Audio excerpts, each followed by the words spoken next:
can you not hear? The public is being let in on the Zoom meeting right now. We're still trying to wait to see if we can get Ms. Glass in remotely. She hasn't signed in yet, so we may have to bring her in later. She was supposed to be a little late to the meeting. Did we get an email from her? Yes. Okay.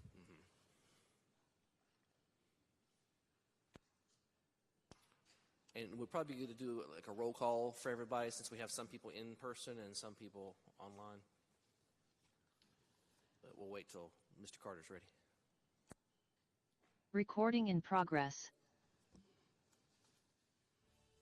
Good evening. Good evening. Thank you. My name is Richard T. Bryson, and I would like to welcome you to the Greensboro Planning and Zoning Commission meeting. Please note that this meeting is being conducted in person and online. If anyone participating online needs help with Zoom during the meeting, please email Luke Carter at Lucas, L-U-C-A-S, .Carter, C-A-R-T-E-R, at greensboro-nc.gov. Members of the commission are appointed by the City Council and serve without pay. The commission reviews all original zoning and rezoning requests for the City of Greensboro. Each commissioner normally visits each site prior to this meeting. The procedure used at all public hearings is as follows. Planning staff presents background information and makes a recommendation. Applicant will present a short summary of how he or she communicated with the neighborhood and why the request is reasonable. Other persons in favor of the request speak 10 minutes shared with the applicant. Speakers opposed to the request share 10 minutes on speaking time. Those in favor of the request will share 5 minutes of rebuttal time. Those in opposition to the request will share 5 minutes of rebuttal time. Any commission member may ask questions once a presenter has presented their presentation. All commissioners are required to vote unless they have a conflict of interest. In an effort to run meetings more efficiently, the Planning and Zoning Commission may reorganize the meeting agenda. Cases in which no opposition has been expressed to the Planning Department and in which commission members do not feel necessitate to in-depth discussion will be moved to the top of the agenda. Staff will provide a shortened presentation for these expedited cases, and applicants have up to 2 minutes to address the commission if they desire to provide any additional information they want the commission to know. Expedited cases will then follow the procedures outlined previously. All denied cases and all approved ordinances receive 6 or more favorable votes will constitute final action unless an appeal is submitted in writing to the Planning Department and the appeal fee is paid within 10 days. All ordinances receiving a majority of favorable votes, but less than 6, will be subject to a public hearing by the City Council. When the case is called that you are interested in, people wishing to speak online will need to use the raised hand function, and you will be called upon to speak in the order in which hands were raised. Please find the raised hand function under the reaction button. People wishing to speak in person will need to come to the podium. When you are called upon to speak, please state your name and address for the record. Please also direct all comments and questions to the Zoning Commission. Participants in the Zoom meeting will be able to view the meeting and speak when they are called upon. This meeting is being recorded and televised on Greensboro Television Network, GTN. In addition, the telecast is being closed captioned for the hearing impaired. Mr. Kirkman? Yes, thank you, Chair Bryson. As I suggested earlier, we probably should do a quick roll call just to make sure everybody is aware who is here this evening from the commission. We will have a roll call of commissioners present and online. We'll start to my right. Catherine Magid. Vernal Alford. Zach Engel. Mary Gaines. And we're go online. Anyone online? Sandra O'Connor. Erica Glass. Andrew Egbert.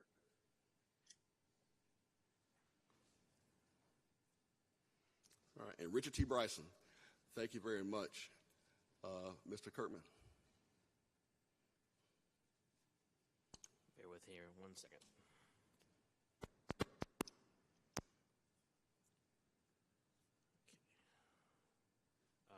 Do you wish to hear from the city attorney first? Yes. Then? Okay.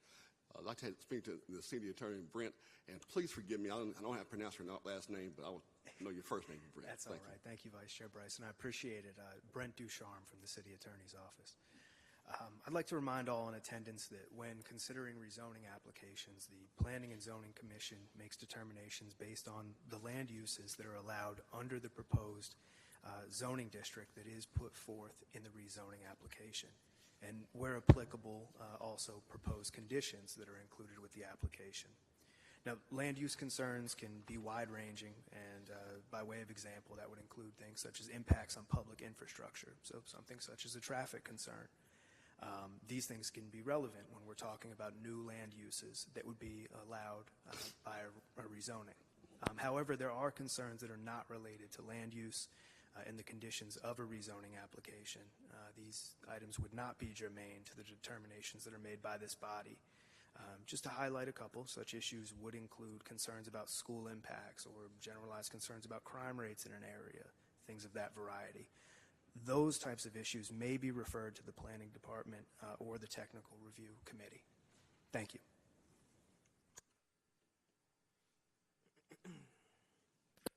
Thank you, sir.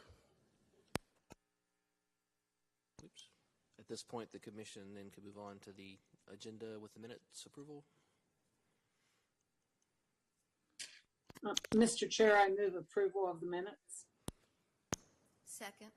It's been approved for the minutes for the December 19, 2022 regular meeting by Chair O'Connor and seconded by Ms. Magid. Time for roll call of votes. Ms. Magid? Aye. Mr. Alford? Abstain, absent. Okay. Mr. Engel? Abstain, absent. Okay. Ms. Skeen? Aye. Ms. O'Connor? Aye. Ms. Glass? Aye. Mr. Egbert? Aye. And aye as well. Vice Chair, I have to abstain because I was not here in attendance. Sorry. Okay. Could I get some water? Okay.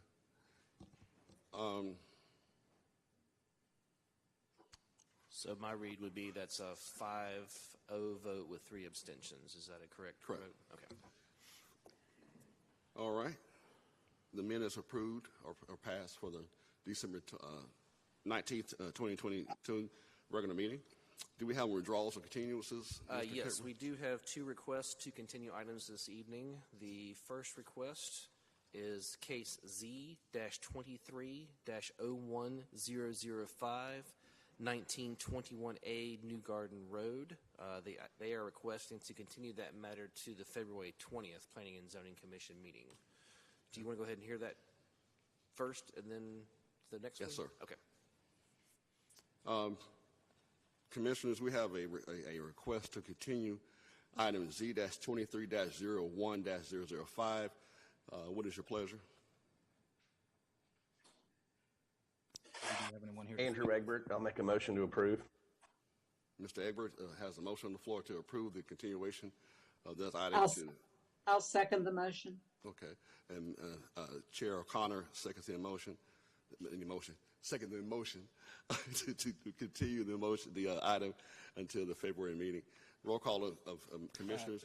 Chair, Vice Chair, do we have anyone here to speak in favor or against the continuance? I apologize. Anyone here to speak in favor or against? I believe the attorney is here to speak in favor of the continuance. Okay.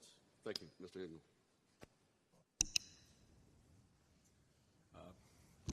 Thank you, Mr. Chairman and members of the Commission. Mark Isaacson, 804 Green Valley Road in Greensboro. I'm here on behalf of the property owner. we are requesting a 30-day continuance for this matter. We held a meeting with property owners in the area and heard concerns about certain landscaping materials along Brassfield Road.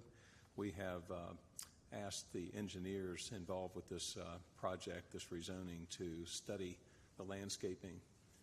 There are a few moving parts here involving the city and Duke Energy that we need to study and review, and then we plan to have some additional conditions to present to the Commission in about a month.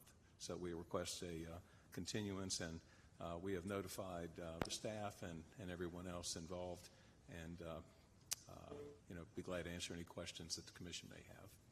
Thank you. Thank you. Anybody have any questions for the applicant? No, sir. Okay, thank you. Now we're going to go to the vote. Ms. Maggot? Aye. Mr. Alford? Aye. Mr. Engel? Aye. Ms. Skeens? Aye. Ms. O'Connor? Aye. Ms. Glass? Aye. Mr. Egbert? Aye. Myself, Richard T. Bryson, aye as well. That motion passes to continue to the February 2023 Zoning Commission meeting. So the second request for continuance this evening is PLP 2302, which is an annexation request for 511 Callendale Road, and case Z-23-01009 for 511 Callendale Road. The request is to continue those items to the February 20th Planning and Zoning Commission. Sorry, also it will be Z-23-01010, which is a portion of Callendale Road right-of-way, which would go with that particular request. So those three items are being requested to continue to the February 20th Planning and Zoning Commission. Thank you, Mr. Kirby.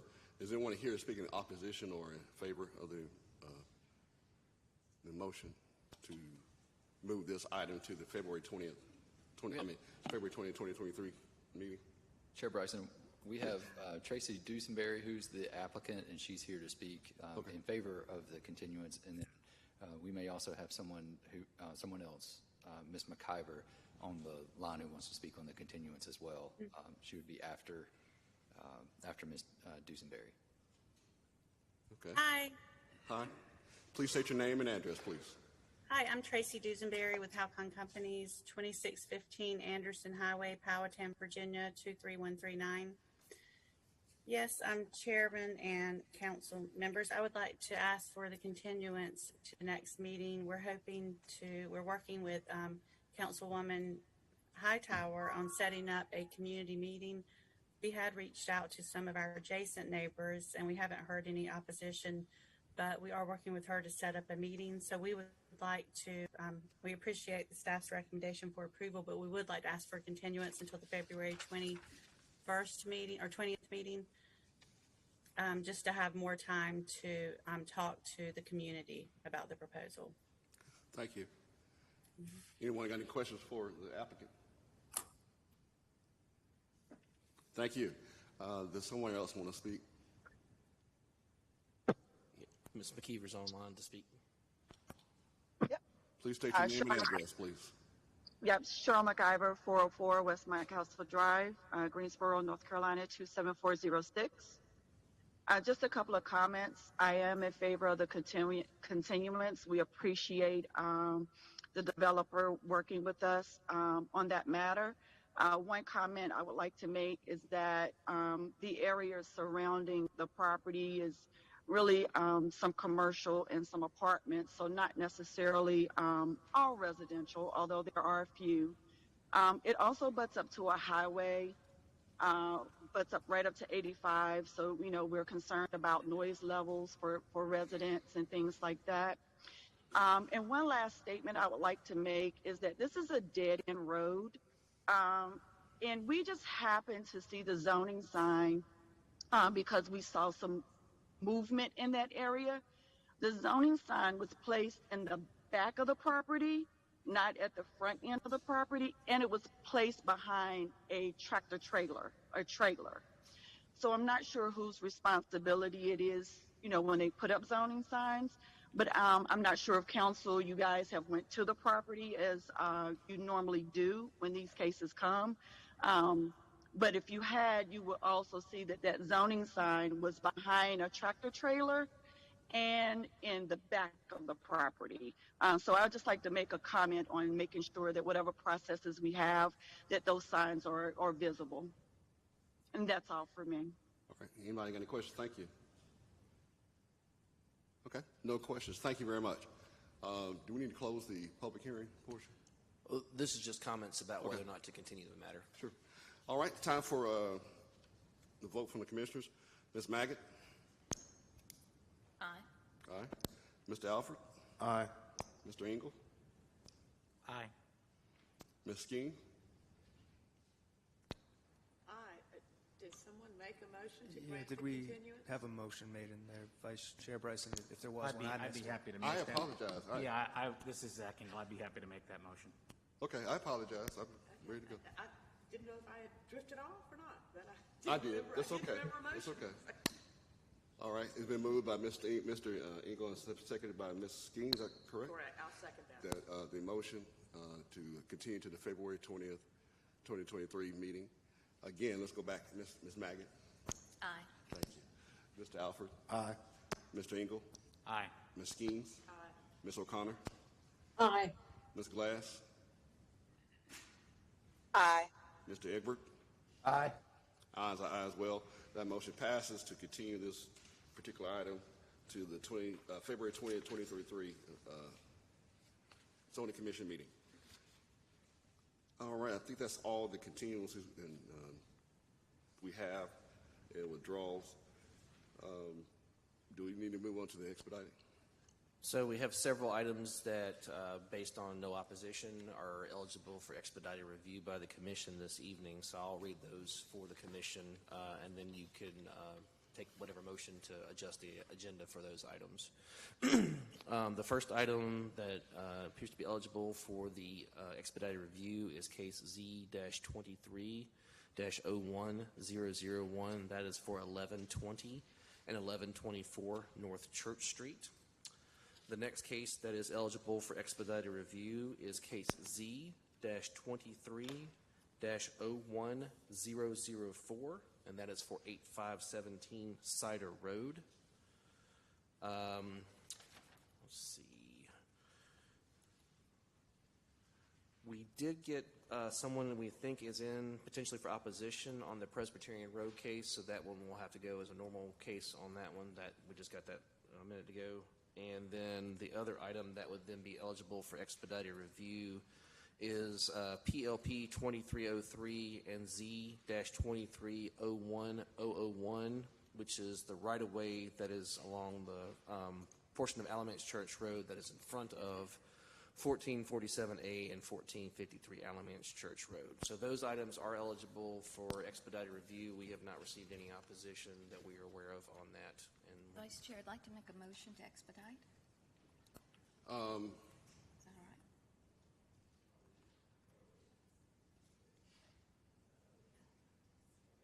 my apologies, just got word we do actually have opposition on Cider Road as well, 8517, so that one will not be eligible for expedited review.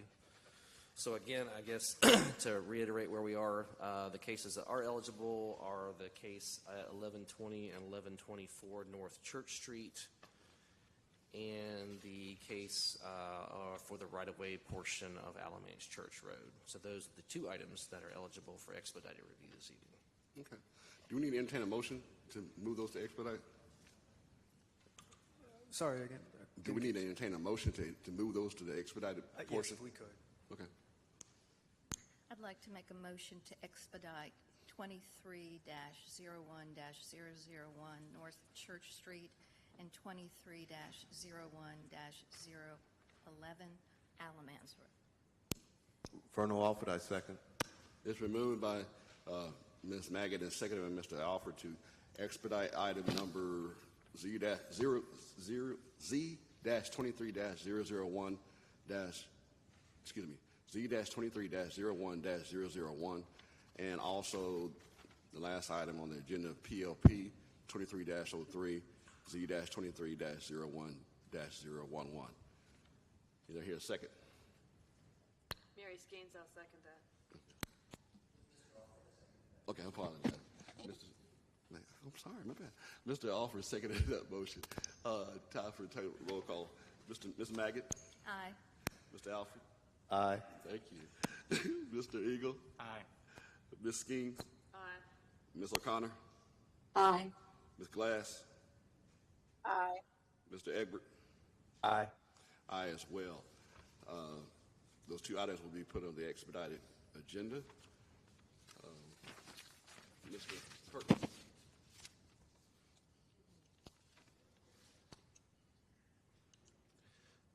This is the first one. You just want to read that into the record for folks.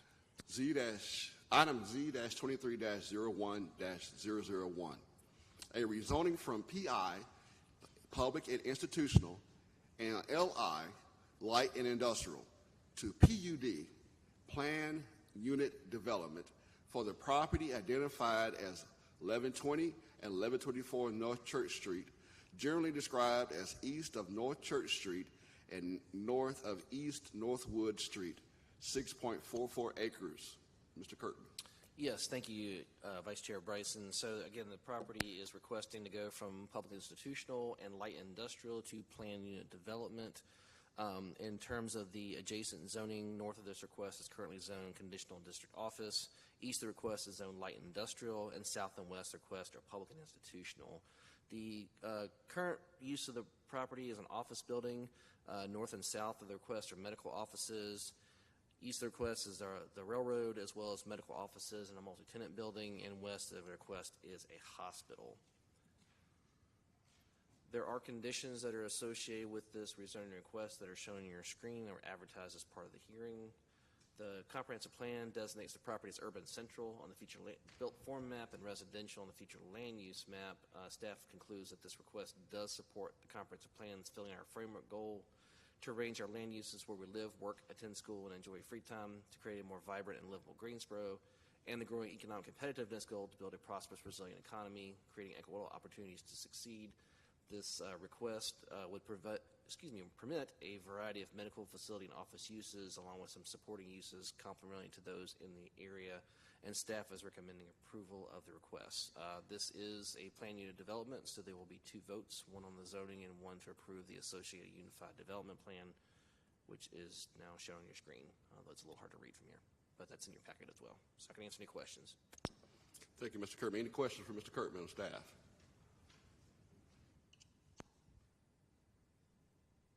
Hearing none, seeing none. Is the applicant here? Have 2 minutes to state their case.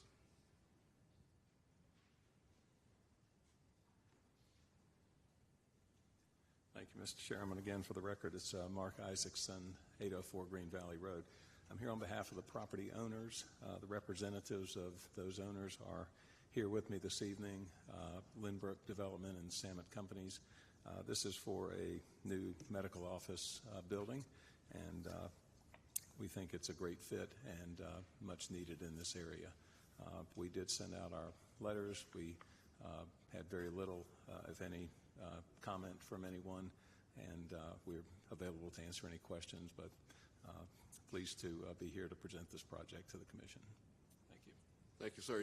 Any questions for the applicant? Hearing none, seeing none. We'll close the public hearing portion for this item. If there's no objections, the Commission. Okay. All right. As stated by Mr. Kirby, I think we have 2 votes on this item. One the rezoning and one another vote for the UDP. So we'll take. Mr. Chair, Sandra O'Connor, I'd like to make a motion. Yes, ma'am. Go ahead. The Greensboro Planning and Zoning Commission believes that its action to recommend approval of the rezoning request for the properties identified as 1120 and 1124 North Church Street from PI, public and institutional, to LI, light industrial, to PUD, planned unit development, and consideration of the associated unified development plan to be consistent with the adopted Greensboro 2040 comprehensive plan and considers the action taken to be reasonable and in the public interest for the following reasons. The request is consistent with the comprehensive plan's future built form map and future land use map.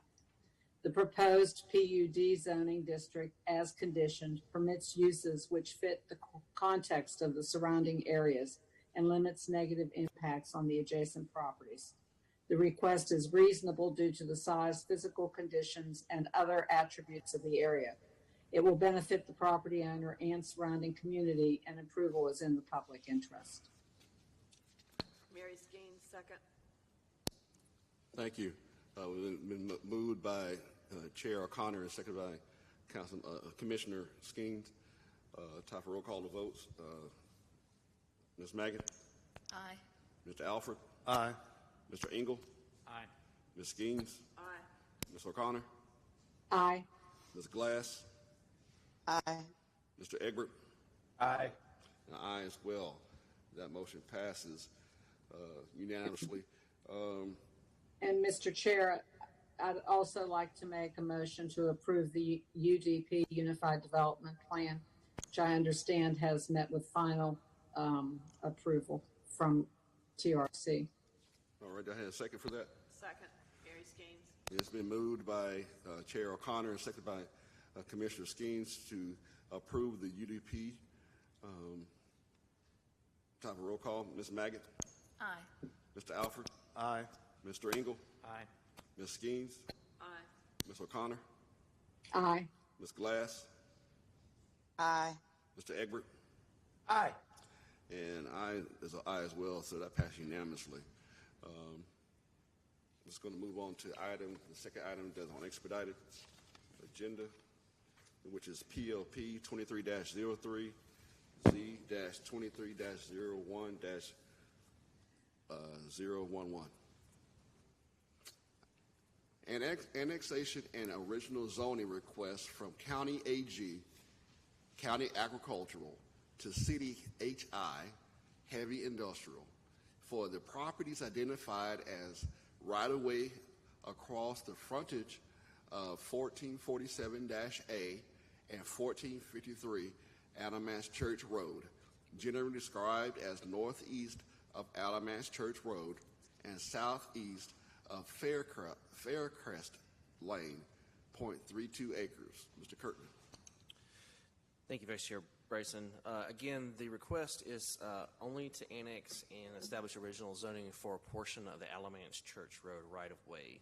The reason this request is coming before the Commission is that there have been some recent improvements in the area, and in order for the city to maintain those improvements, this portion of the roadway needs to be within the city's jurisdiction, and so this request is coming from the city in order to be able to maintain this road in the future. In terms of surrounding zoning, north of this request is currently zoned County AG, Agricultural, and City R3, Residential Single Family. East is County AG. South is also County AG, as well as City HI, Heavy Industrial, and west request is currently R3, Residential Single Family. In terms of uses, to the north is a combination of single-family dwellings and undeveloped land. East of the request is also single-family residential and some undeveloped land, as well as other portions of Alamance Church Road. South of the request is single-family dwellings as well as a food processing industrial use, and west of the request are single-family dwellings and, again, portions of Alamance Church Road. This is a straight zoning request, so there are no conditions associated with this. This is designated currently as urban general and on the future built form map and residential on the future land use map. If this is changed as part of the request, then this designation for the future land use will switch over to the industrial classification to match up with the zoning classification. This does support the city's growing economic competitiveness, big idea to build a resilient economy with the goal of increasing and preserving inventories of developable sites compatible with corporate industrial uses. And again, this is solely for the purpose of bringing in a road for public maintenance by the city of Greensboro. So staff is recommending approval of the request. The commission does have 2 votes, one to annex the property into our jurisdiction, and the second is to establish the original zoning. Thank you, Mr. Kirby. Is there any questions from commissioners? All right. Since the city of Greensboro, I think nobody from City of Greensboro want to speak about this. I don't think there's any additional comments at this point. You are the City of Greensboro. Right. What I've said is what the city's position is on this. All right. But we're going to have two votes for this, annexation and the original zoning. The chair entertain the motion. I'd like to make a motion to annex PLP 23-03. Vernon offered a second. It's been motioned by Ms. Maggot to approve the annexation of this property, and seconded by Mr. Alford. Time for roll call. Ms. Maggot? Aye. Mr. Alford? Aye. Mr. Engel? Aye. Ms. Skeens? Aye. Ms. O'Connor? Aye. Ms. Glass? Aye. Mr. Egbert? Aye. And I is aye as well, so that the portion of the annexation request passes unanimously. Now for the original zoning, the chair entertain a motion. I'd like to make a motion Z23-01-011. The Greensboro Planning and Zoning Commission believes that its action to recommend approval of the original zoning request for the properties at right-of-way across the frontage of 1447A and 1453 Alamance Road, Church Road, from original zoning request of County AG, County Agricultural, to City HI, High Industrial, to be consistent with the adopted Greensboro 2040 Comprehensive Plan, and considers the action taken to be reasonable in the public interest for the following reasons.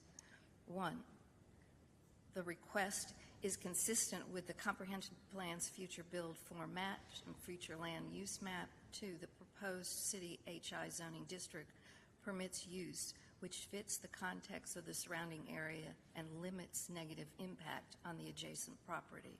3, the request is reasonable due to the size, physical conditions, and other attributes of the area and will benefit the property owner and the surrounding community, and approval is in the public interest. The motion been made by Ms. Maggot, and have a second. Second, Mary Skeens. And the motion been seconded by Ms. Skeens. Time for roll call. Ms. Maggot? Aye. Mr. Alford? Aye. Mr. Engel? Aye. Ms. Skeens? Aye. Ms. O'Connor? Aye. Ms. Glass? Aye. Mr. Egbert? Aye. And I'm an aye as well. Motion passes.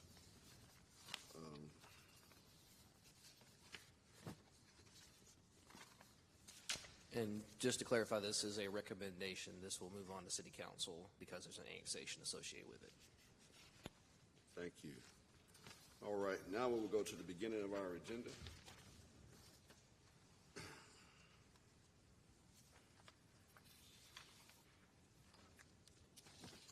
Item number Z-22-12-003. A rezoning from R-5 residential single family 5 to CDRM 26 conditional district residential multifamily 26 for the properties identified as 4401-4409-B Abner Place, generally described as south of Abner Place and west of Fairfax Road, 1.569 acres. Mr. Kirkman. Yes, thank you, Vice Chair Bryson. The subject property, again, is requested from R5 residential single family to CDRM 26 conditional district residential multifamily. North and west of the request is currently zoned HI heavy industrial. East of the request is zoned R5 residential single family, and south of the request is currently zoned R5 residential single family, and further to the south HI heavy industrial. The subject properties are currently undeveloped at this time. North of the request is a metal fabrication use as well as undeveloped land. East of the request are single-family dwellings. South of the request is a place of religious assembly with a cemetery. West of the request is a combination of a single-family dwelling as well as a trucking and storage use located further to the west. This is an image that shows the subject property as it's seen from Fairfax Road. This shows the metal working fabrication use, north of the request, zoned HI. This is a single-family dwelling that's located east of the request, zoned R5. It's another single-family dwelling located east of the request, zoned R5, and these are across Fairfax Road. This is the religious assembly use that's located south of the request, zoned R5. This is the single-family dwelling located west of the request, zoned HI. It's a view facing north on Fairfax Road. The subject property is located here on your left. It's a view facing south on Fairfax Road. The subject property is located on your right. This is a view facing east on Abner Place. The subject property here is located on the right. And this is looking west on Abner Place. The subject property here is located on the left. There were conditions that were offered by the applicant originally and advertised as part of this request. As part of the request this evening, the applicant wishes to offer 2 additional conditions for this request, so I'll read those into the record for the commission to accept. New condition number 3 states that exterior building materials shall consist of a minimum of 66% brick or brick veneer. And new condition number 4, where allowed, a maximum 4-foot tall, non-opaque fence shall be installed between any buildings or structures and Fairfax Road. Thank you, Mr. Kirkman. Any commissioner have a question? This So a motion to accept those conditions. Oh, thank you. The motion to accept the conditions set forth. So moved. Been moved on Mr. Ingalls, and have a second. A second, Mary Skeens. Thank you. We can do a roll call. Ms. Maggot. Aye. Mr. Alford. Aye. Mr. Ingalls. Aye.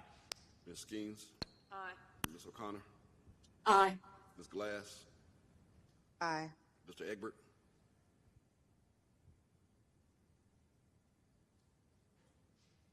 Mr. Egbert.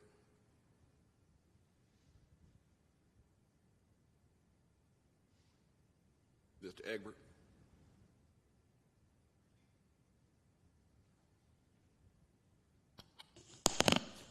Sorry. Mr. Egbert has dropped out of the meeting, so for this one, I think we would proceed one short, and hopefully I'll try to get him back in the meeting. All right. That motion is still passed 7-0, 7-0, yes. for the conditions. Now we have the applicant come forth. Please state your name and your address, please. Good evening, Mr. Vice Chair and members of the board. My name is Amanda Hodier, and my offices are at 804 Green Valley Road, Suite 200 here in Greensboro. I'm pleased to be here tonight on behalf of the property owner and applicant, Alexa's Rentals, LLC. I have with me here tonight the principals of that organization, Mr. Guillermo Toledo and Ms. Sabrina Garcia. Also have with me our civil design engineer, Mr. Brent Neeson, to help us answer any questions. Thank you, Mr. Kirkman, for your thorough presentation. So I do want to just highlight a few additional points about this request for your consideration. Starting with our zoning map, which of course you're familiar with from your materials and review for this evening, but I want to point out that this is now in R5 zoning. We do have a hodgepodge, if you will, a mix of zoning districts along this corridor, and you see one significant pattern that jumps out at you of industrial on the west side of Fairfax and residential on the east side of Fairfax. But we do have this residential over here on the west side, and I would suggest to you that that is a indicator of the marbling, if you will, of the mix of use and the different types of users and operations that you see along this corridor. Notably, to the immediate adjacencies of the subject property to our south, we have R5 zoning that is not a holding pattern. This is being utilized by a church that functions here. And to the west of us, where you do see purple industrial zoning, that's actually a residential user. So for site plan and development standard purposes, our adjacency is evaluated with a residential neighbor. So go into the next slide. Thank you. This is a zoomed out aerial, of course, just to acclimate us to the area. You see the red dot on the screen here. That's our subject property right there on Fairfax, with Hilltop Road to the south and, of course, the interstate to the north. So we're just going to do a quick little tour going from south to north up Fairfax Road here. And this is important just to get a sense of the area and the corridor and really the diversity of use here and the nice mix and vibrancy that this community has. Just a couple of features to acclimate you. We also have the Random Woods neighborhood to the east. That's that big chunk of R5 zoning that we saw a moment ago, a very well-established, long-standing residential neighborhood here. And then, of course, along the corridor where our red dot is, some of those industrial uses that you saw the purple indicating. So if we could go to the next slide, please. This is starting at the south. This is the Duke Power facility that you see. This is one of our HI industrial users, but you'll note it's really a very pleasant office-type environment, not the smokestacks and noxious type of odors or sounds that we might associate with heavy industrial. So as we keep going, moving further up, this is the Fairfax Business Center. As you can see, it's predominantly looks and feels, and in spending some time on the area is very much an office park and business center, as the sign indicates. If we go to the next slide, this is that business center, as you see, with a sort of an example of the users that are there, and you can see again that this is very much a soft flex space type of operation. Moving further north, this is our next neighbor here, which is a nice facade type of operation that again would not immediately connote heavy industrial to you as you drive by. I also want you to note, as we're taking our little tour, the diversity of building materials, building heights, and just really the organic nature of things that have evolved and happened along this corridor in this part of Greensboro. Moving to the north, this is our immediate neighbor to the south that we just discussed. This is Grace Baptist Church. You can see here that they have their cemetery and church use, as you heard, and again, just right in the mix here on Fairfax Road. And also, you'll note in all of these slides, to the right across Fairfax on your right-hand side to the east are all those homes facing all of this on the other side of Fairfax, that R5 established neighborhood. Moving again to the north, this is our subject property. Again, this is a 2019 photo, so we're going to look in a moment at the more current photos from your staff packet. But this is just approaching this part of the road, the part of the corridor that is our subject property. Of course, we've got the residential immediately across the street. We've got the intersection of Abner Place that you can see just there, and more users to the north of us as we go along. Next slide, please. These are the more current photos from your staff packet, just pointing out that the site has been cleared at this point. But I want to note in this upper set photo, you can see the neighbors I've mentioned in the distance. We've got the church to our south. We've got our residential single-family home there to the west. And this is Abner Place. This is the little road that is one of our right-of-way frontages. You see the narrowness of it and really the residential feel to it, if you will. And across the way, I'll note the nice mature vegetation and spacing we have from our nearest neighbor here, which is one of the metal fabricators here in the area. If we could go to the next slide, please. This is looking at a few more of the business centers to our north, a few more of our neighbors, higher than one-story buildings, diversity of building materials, and again, residential neighbors across the street. This time we're starting to see some of our multifamily neighbors here. If we could keep going, please. Apologize, I got out of order here. This is actually our immediate neighbor, the metal fabricator, right across Abner Place. Keep going, please. And this is, again, just traveling north, looking at the remainder of those, I would say, flex space type industrial users along this corridor and our multifamily neighbors across the street. Next slide, please. Looking specifically at the way our request would manifest, as you've heard, this is a request for RM26 multifamily. We'll look at the conditions in a minute, but it is in fact a true multifamily request, looking to do one single building, which would house no more than 36 units. And you can see here, this is a TRC reviewed sketch plan, so this has been vetted, that on the site we have the one building. It's fully parked on site. It fully meets all of its landscape requirements, which include 10-foot streetscape buffers along both Abner Place and along Fairfax. It involves the addition of a sidewalk here along our frontage at Fairfax, incremental progress to getting our pedestrian network in place. We've got all of our parking, all of our landscaping for the parking. We've got 15-foot transitional protective buffer yards between us and our residential neighbors. And we've got our stormwater device, which of course would be required with the development of this site. And that's a dry biocell that our engineer has designed here. And all this is TRC vetted and is there without any variances or reductions or special exceptions or anything of that nature. This is the elevations that our client has worked out with his architect, Bradley Ball. So you can see here that this is a very nice residentially designed building to fit in with the different types of uses and diversity that we see along this corridor. It is all four sides, as you see here. You've got your front elevation, which would face south. You've got your rear elevation, which would face north.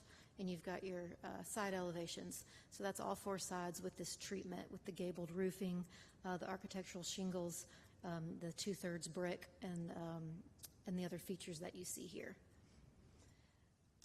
These are our proposed zoning conditions. The first two here were submitted with our application. Number one is a twofer. You're getting your use limitation, multifamily only, dwelling units, and you're getting your cap at 36 units. That's, of course, an outside parameter. TRC can, we're not promised 36 just because it's a zoning condition. And in fact, when you take out space to have an office for on-site management, which this will have, you'll lose a unit. When you take out space for storage and that sort of thing, you'll lose a unit.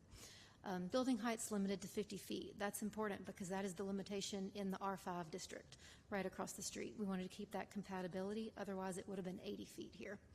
The next two you see we added after our community meeting. We wanted to firm up the elevation you saw to commit to that 66% brick. We liked the symmetry of picking up on that brick feature since so many of our residential neighbors across Fairfax had brick. And then our last condition is just speaking to ensuring that we have a nice visual kind of separation between our use and Fairfax Road, since that is a well-traveled route, and if anyone is utilizing the grounds or on the site, we wanted there to be a nice screen there that would help sort of define the parameters of this project before you get to the public right-of-way. Next, this is just pictures of our letters that we sent out. We did have a nice community involvement or community outreach process that got us here. Councilwoman Thurm was instrumental in that. She aligned me with Officer Alvarez, who's the community resource officer for this area, helped us understand the crime context. We are going to have surveillance cameras on site, which was his suggestion. That's not a zoning condition. It's not really in that vein, but just so you know, that's something we were able to incorporate from his feedback. With that, I look forward to answering any questions on rebuttal. Thank you. Thank you. Any questions? Ms. King? Yes, Ms. Hoderen, could you put your rendering back up again? Or The elevations or the sketch plan? Do you want the elevations of the building or the sketch plan? The site sketch. plan. Okay, yes. Thank you, Mr. Kirkman. Okay. So the only access will be on Fairfax?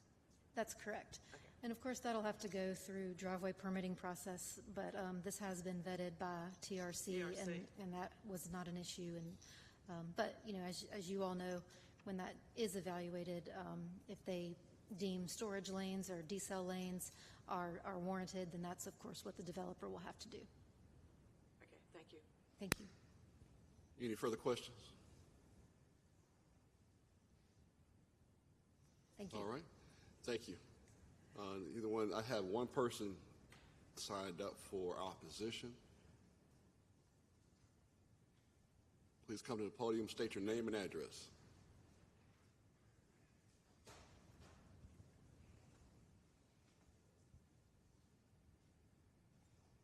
Good evening. My name is Dennis Howard, 3305 Gaston Road, Greensboro, 27407. I am a major property owner in this area. I have 5 industrial buildings adjacent to this site, and I sent everyone on the commission a couple of letters, one from me and also one from Bobby Allison, who owns another 4 buildings on the site adjacent to this property, which is also all industrial.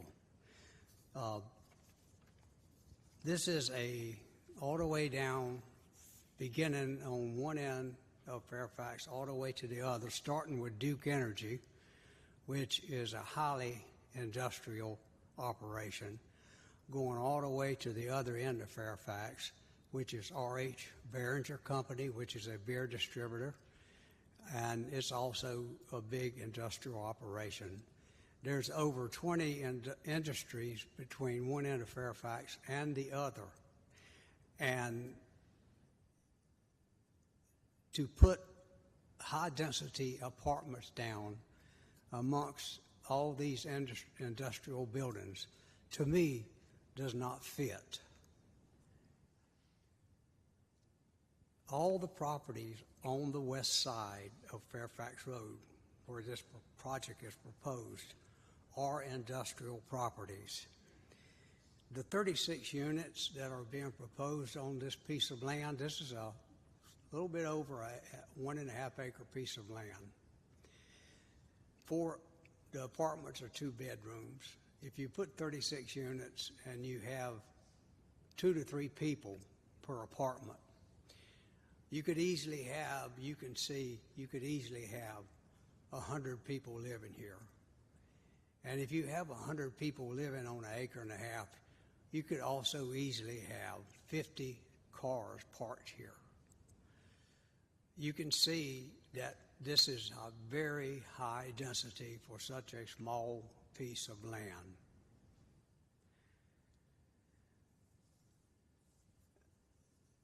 I looked at every building, every industrial building on Fairfax Road, and I own a lot of them. There's none that are 50 feet high. This building will be over twice the height of any building on Fairfax, over twice the height, possibly up to 2.5 times the height of most of the properties. Most properties on Fairfax are in the neighborhood of 20, 22 feet high. All of my industrial properties are 22 feet high. All of Bobby Allison's properties, whom you have a letter from, are also 22 feet high. And we're talking about putting a building up 2.5 times the height of all the properties adjacent to it. To me, that does not blend in.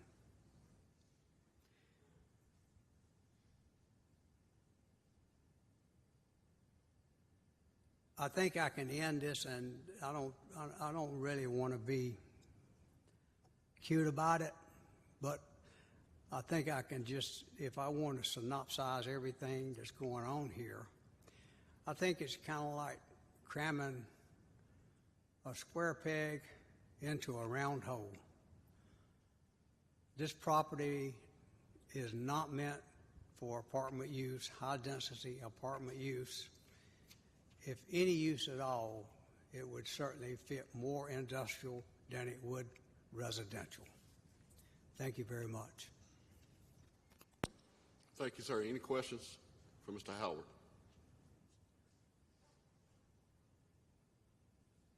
Hearing none, seeing none. Thank you, sir. Thank you. Mr. Chair, I have a question for staff. Yeah. What is the zoning height restriction in HI? Because I look at this, I was looking at the map. Yeah, I'm there's not a standard seeing any relative to residential, so let me look that up very quickly for you. Because I know in R5, it's already 50 feet, I think. So I'm wondering, because you could build a 50-foot structure right now, but in heavy industrial, how high can they go? So in heavy industrial, it's that same 50-foot height when it's adjacent to residential zoning. Okay. If it's not a residential zoning it's adjacent to, there's no height limit in HI. Okay. All right. Any further questions for staff? If not, I will close the public hearing. Did you want to hear rebuttal from the applicant? I'm sorry, you're right. Rebuttal time. You have 5 minutes. Sorry. Thank you, Mr. Vice Chair, and thank you, Mr. Howard. Appreciate those comments and appreciate Mr. Howard attending our community meeting and engaging with us in this process. I would submit to you that I think what this area is an example of is a very good example of infill filling in our framework that we've been pursuing under our comprehensive plan and through the actions and will of this body and the City Council and staff and the development community for the past 2 years. And specifically what I mean by that is that placing supporting uses around these business centers, around these employment hubs, around these other types of uses is the very definition of that filling in our framework goal, because it creates car optionality for workers. It creates vibrant communities and whole communities where people can live, work, play, be entertained, and be supported all in one community without having to get on the roads, without having to drive cross-county. And it creates a mix of activity that spans the entire part of the day and night that people are awake. You don't create these parts of town that are 8 to 5, and then no one is there using that infrastructure, using those investments in city resources for the rest of the day. So I think that's part of the reason that we have seen planning practice nationwide and in Greensboro specifically go to this type of development style. It's not all like to like to like to like to like. And in this case, I think we're fortunate that that's not even what we're starting with. I think as we saw, we have a very diverse and vibrant community that has thrived, being residential to industrial to office. And this is a good, I would submit to you, a good use of this property, this infill opportunity to put in a use that doesn't further add to the trucks already on the area. It puts a different type of, it creates a different use so that you are mixing those draws on resources. I'll point out, this plan didn't even trigger a TIA. The total trips generated are just 306, 41 AM peak and 50 PM peak. That's very de minimis for a residential project. So the upshot of that is you get this opportunity to infuse an area with housing at low impact to the infrastructure resources. That's a good mix. That's whole communities. So I think that while traditionally and certainly in some cases it is important to separate uses, I don't think this is one of those places. I think this is another example of what we have been doing for the last couple years with great success, and we're finding that this is how people want to live now, and we need to give diversity and housing opportunities for people to be in this community and make that choice. Thank you.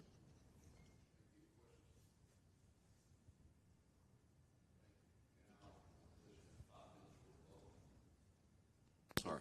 Any questions? The opposition has 5 minutes for a rebuttal.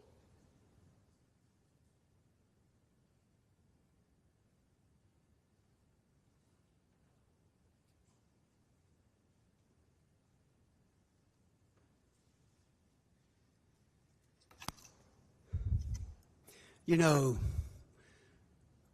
when you're a property owner and you have developed property for the past 20 to 30 years in a certain area, and you put a lot of your sweat, blood, sweat, and tears in this property, a lot of your equity in this property, and it's a major part of your livelihood, you want to protect it. You want to make sure that whatever neighbor comes in, that neighbor fits with you. When a neighbor comes in that doesn't fit with you, it does not protect your property. It only will make your property go down in value. It will also affect what future industrial prospects you may bring in there. There's a tremendous amount of value on this side of the street, up and down the street. It's all industrial. It just doesn't make sense to put apartments in the middle of an industrial complex. There has to be a better use for this property. Thank you. Any further questions? Mr. Howell? If not, thank you, sir. Thank you. All right. Now we'll close the public hearing. Any questions, any comments from the commissioners?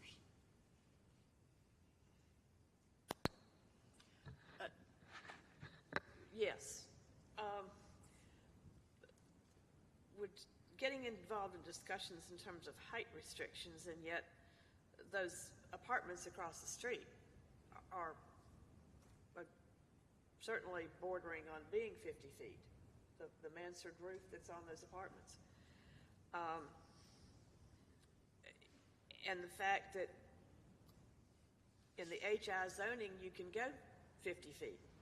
So this building being proposed is no higher than what could be built there anyway. The property is currently zoned for residential use, and what they're proposing is residential use. The fact that there wasn't a traffic impact study triggered just because it's only 36 units. And the bigger item to me is with our comp plan, and having worked on comp plans in previous years, what towns all over the country are striving for is live-work environment. Let's get rid of some of these cars and create an environment where someone can live and work around them. I think this fits the bill of what we're trying to do from a livability standpoint, and I'll be supporting the request. Thank you, Ms. Skeens. Any further comments? Have we heard the staff recommendation? I am on the staff recommendation. We are recommending in favor of the request. Is that what you're asking? Okay. Yep. Vernal Alford, when I drove up to this spot, it was difficult for me to imagine that kind of density, and I believe the condition of 36 units does not do much to that density, so I don't think I'll be supporting this. Okay. Any further comments? I'll only say that I echo Commissioner Skeen's thoughts and comments on this. To me, we have looked at a mix of uses in an area. This does fit the bill. It is a marbled area. I have to believe that any heavy industrial additions into this area are going to have to play well with the residential that's around it currently. And one single road to me is not a buffer to that. So. Okay. All right. Mr. Kirkman, your recommendation from the... Again, yes, we are recommending in favor of the request. Okay. Yes. Thank you. All right. The chair entertains the motion.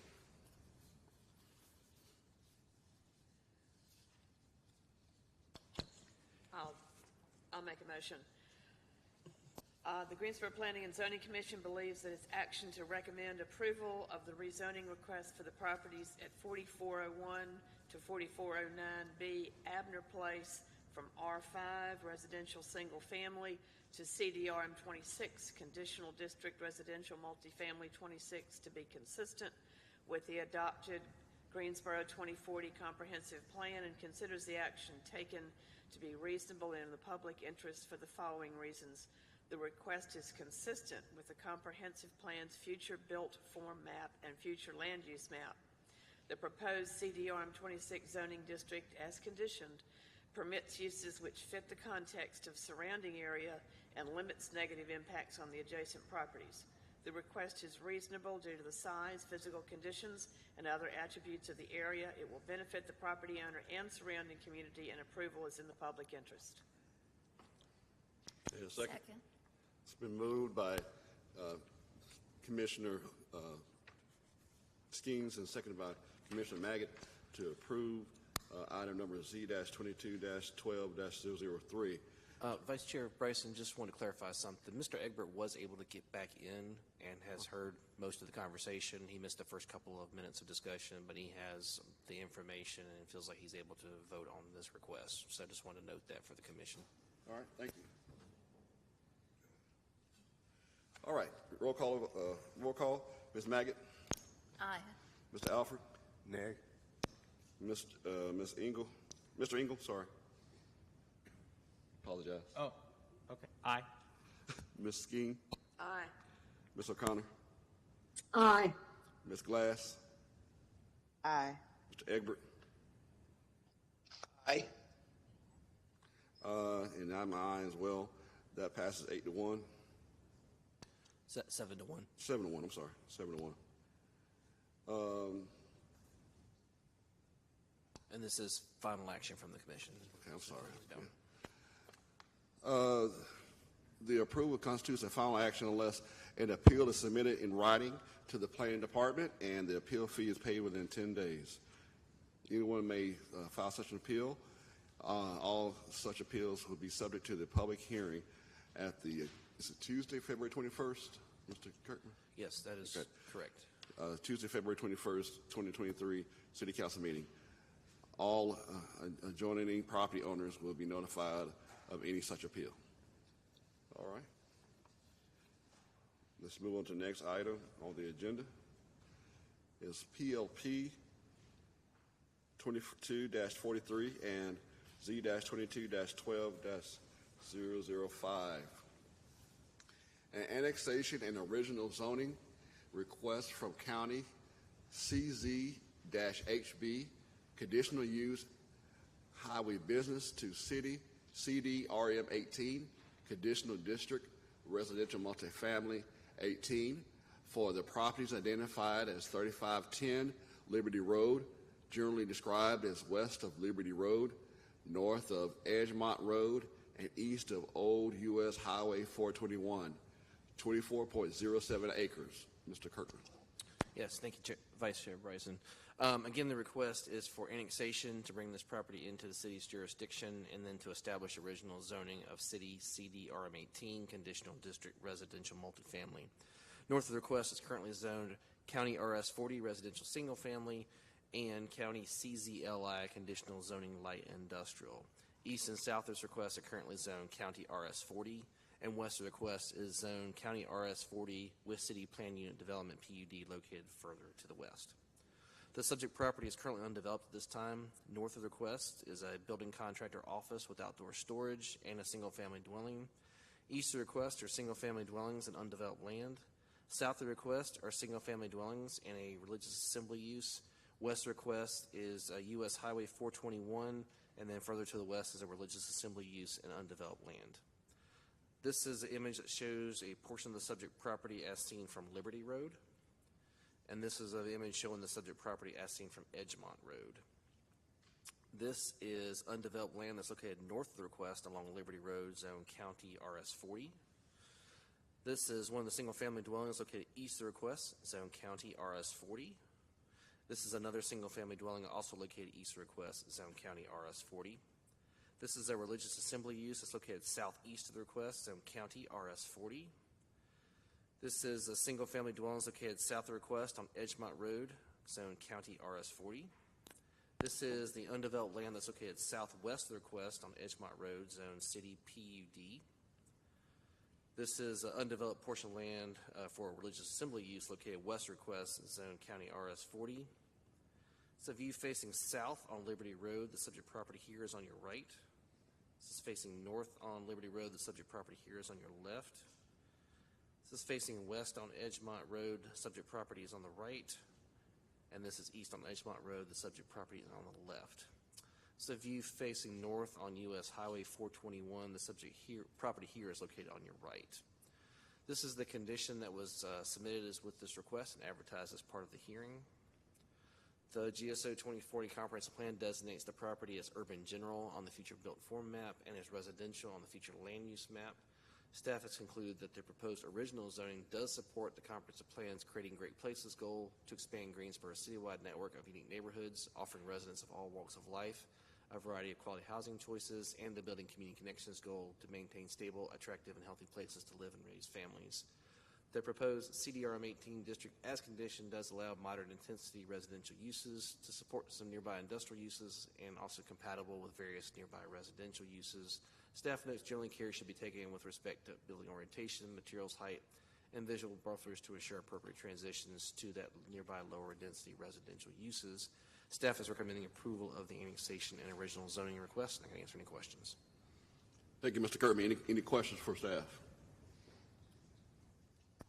Hearing none, Chair will recognize the applicant. They have a combined 10 minutes. Please state your name and address. Thank you, Mr. Vice Chair and Zoning and Planning Commission. My name is Mike Fox. I'm an attorney representing the applicant here tonight with addresses of 400 Belmead Street in Suite 800 in Greensboro. I would note this is a request that was continued from the December planning or zoning and planning board meeting, and just a quick summary of the changes. It has been reduced significantly in scope, and that was really the purpose of the request, so that we could bring this back to you and work with the staff to reduce the scope. So we are back here tonight with a reduced project.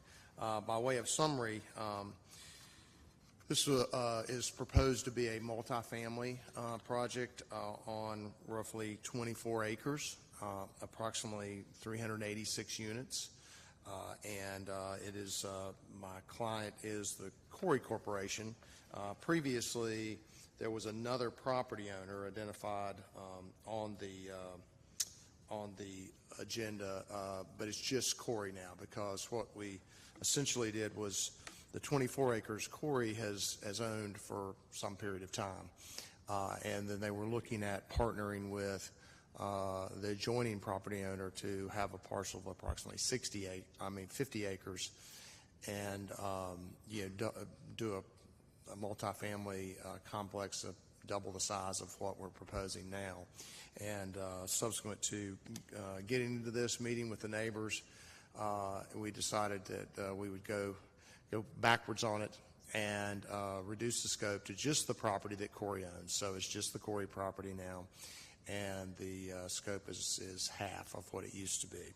I have here with me tonight Richard Venori, who's the President and CEO of Corey Corporation. He's available for questions if the Commission has any, as well as Dion Brown, who is with Davenport and is the traffic consultant that we used on this project to answer any particular questions that you may have on traffic.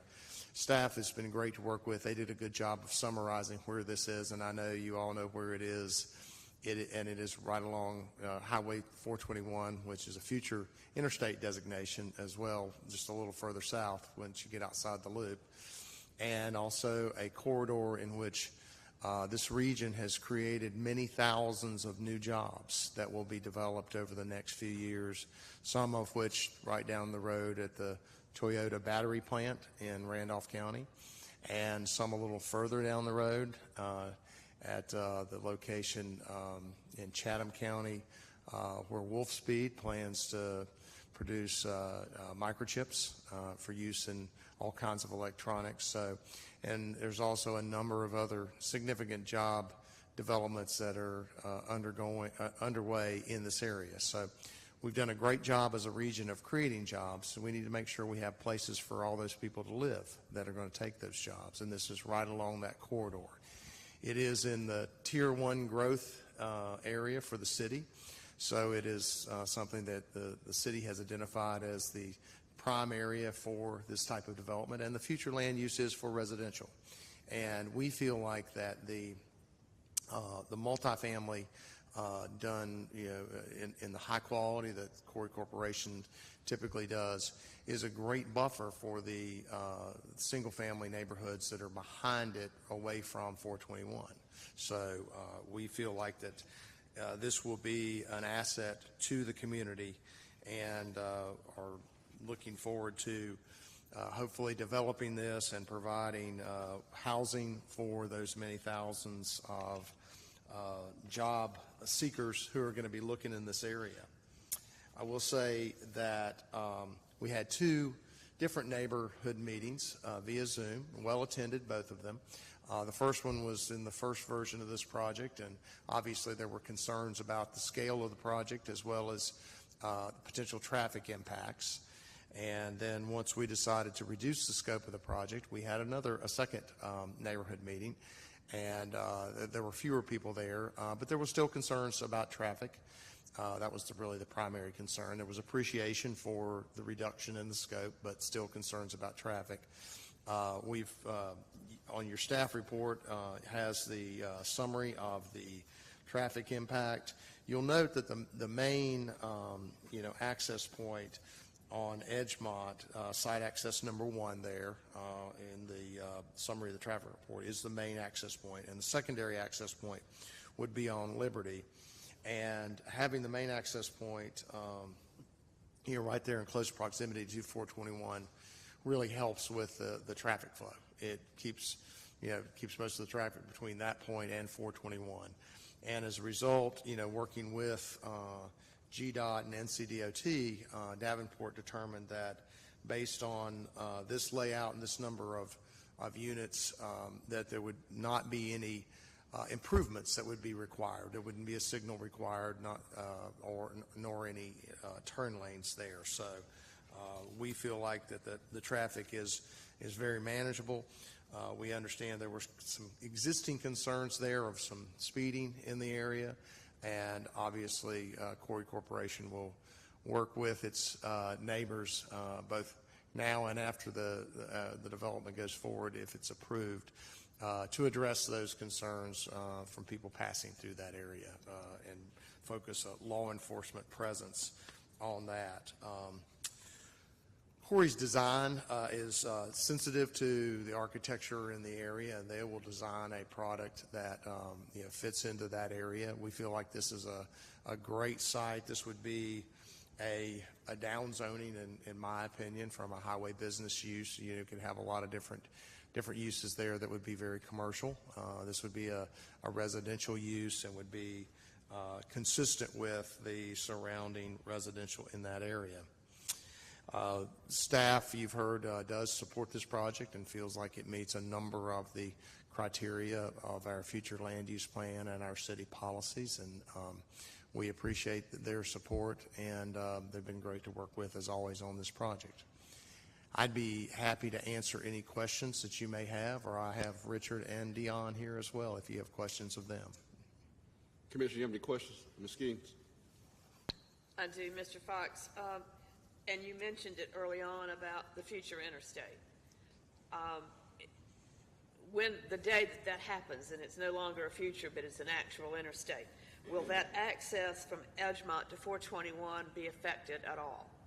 No, because the future interstate will only start at the loop and go south. So all of those existing, access points there and that signal just to the north would remain. Thank you. Any further questions?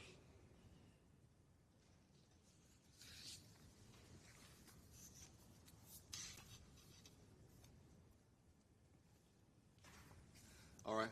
Any further questions? Is there any rendering for us to see at this time? I'm sorry, could you repeat that? Is there any rendering that we could see at this time? No, we have just a very preliminary site plan, which I can show you. We don't have any architectural renderings because we haven't done the design on that yet.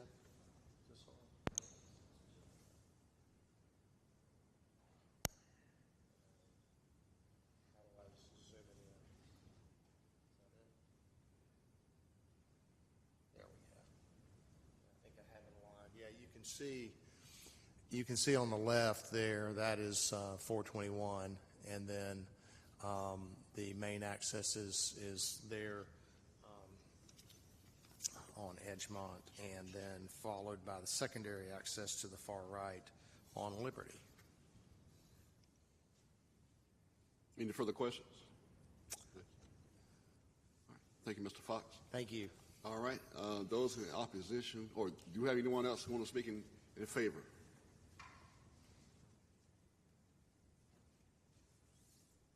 Please state your name and address. Good evening, Mr. Vice Chair, ladies and gentlemen of the board. I'm Alan Branson, 3731 Old Julian Road, 3940 Liberty Road, Stout Trucking, representing a trucking opportunity that exists since let me get my notes out here, 1946, 77 years. I'm proud to be one of the third generation owners of that particular business. There's also a quarry that's been located right there for 85 years, since 1938. Once we throw more vehicular traffic into Edgemont over 421 and Liberty Road, there's an opportunity that I don't want to see with anybody that may be living in these apartment complexes or maybe an employee of mine who would be driving a truck. There's been numerous accidents at Liberty Road and Edgemont, and also... Mr. Branson, just Yes. a quick question. Are you speaking for or against this application? I'm speaking for it. Okay. I'm not opposing the apartment complex. I think I read in the paper every day that we are in a shortage of housing. What I'm speaking for you all is the safety opportunity. Mr. Fox just mentioned there would not be anything going on with the 421 corridor or Liberty Road as far as a signal.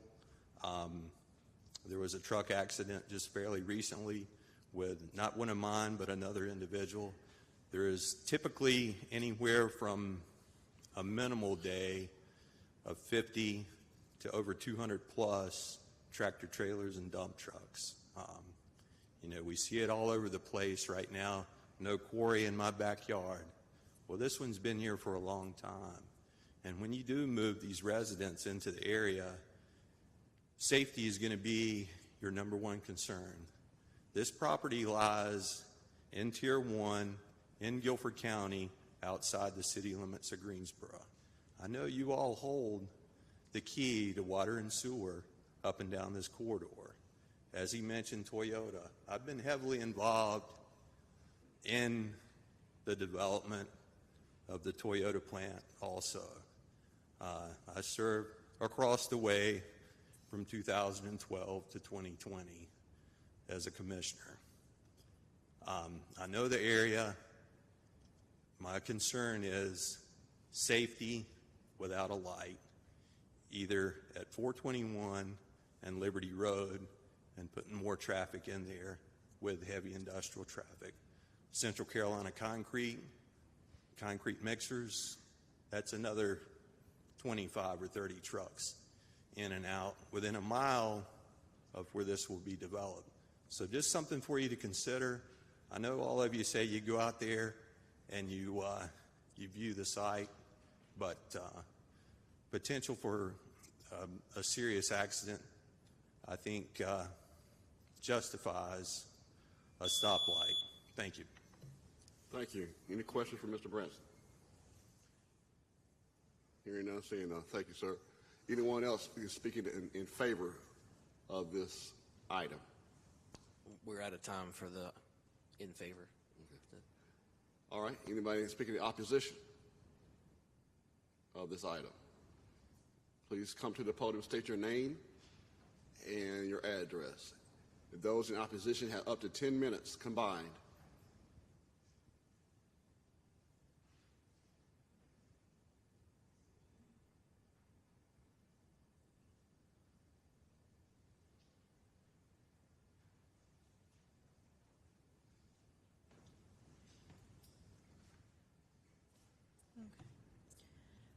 May I ask first, is there anyone online who also wanted to speak against? Because I want to make sure that I leave enough time for other folks. It does not appear so.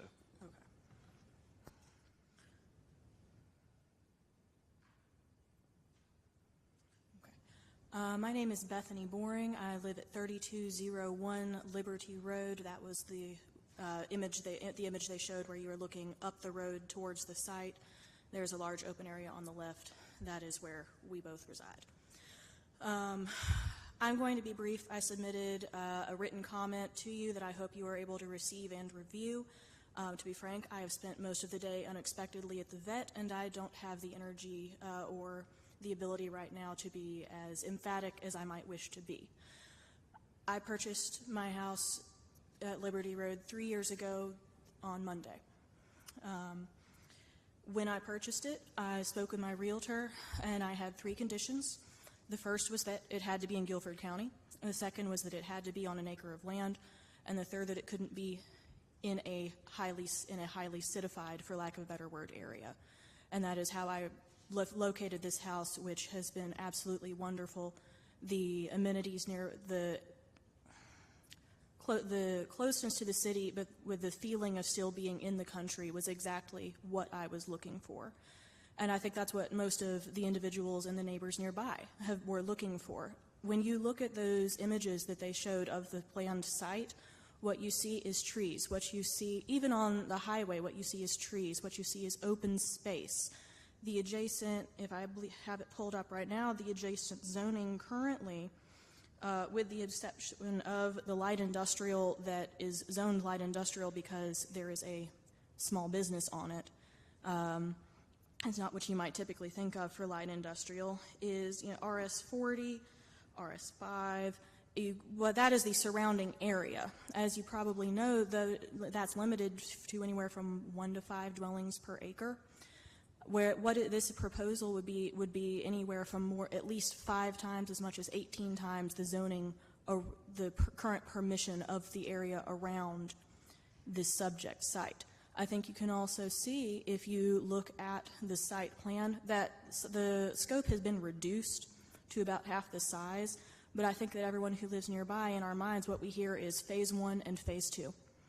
And if you look at this proposed site plan image, you can even see that there is a parking lot that runs up towards the edge of the property that could very easily be built onto to expand that. As it is right now, what it would be is a sudden apartment complex with the proposed, I believe it's 380-some, 390-some units. With that zoning, could be as many as 433, if I recall correctly, in an area that currently doesn't support that many folks in nearly as small an area. It does not fit within the existing structure of that area. Further, if we're looking at expanding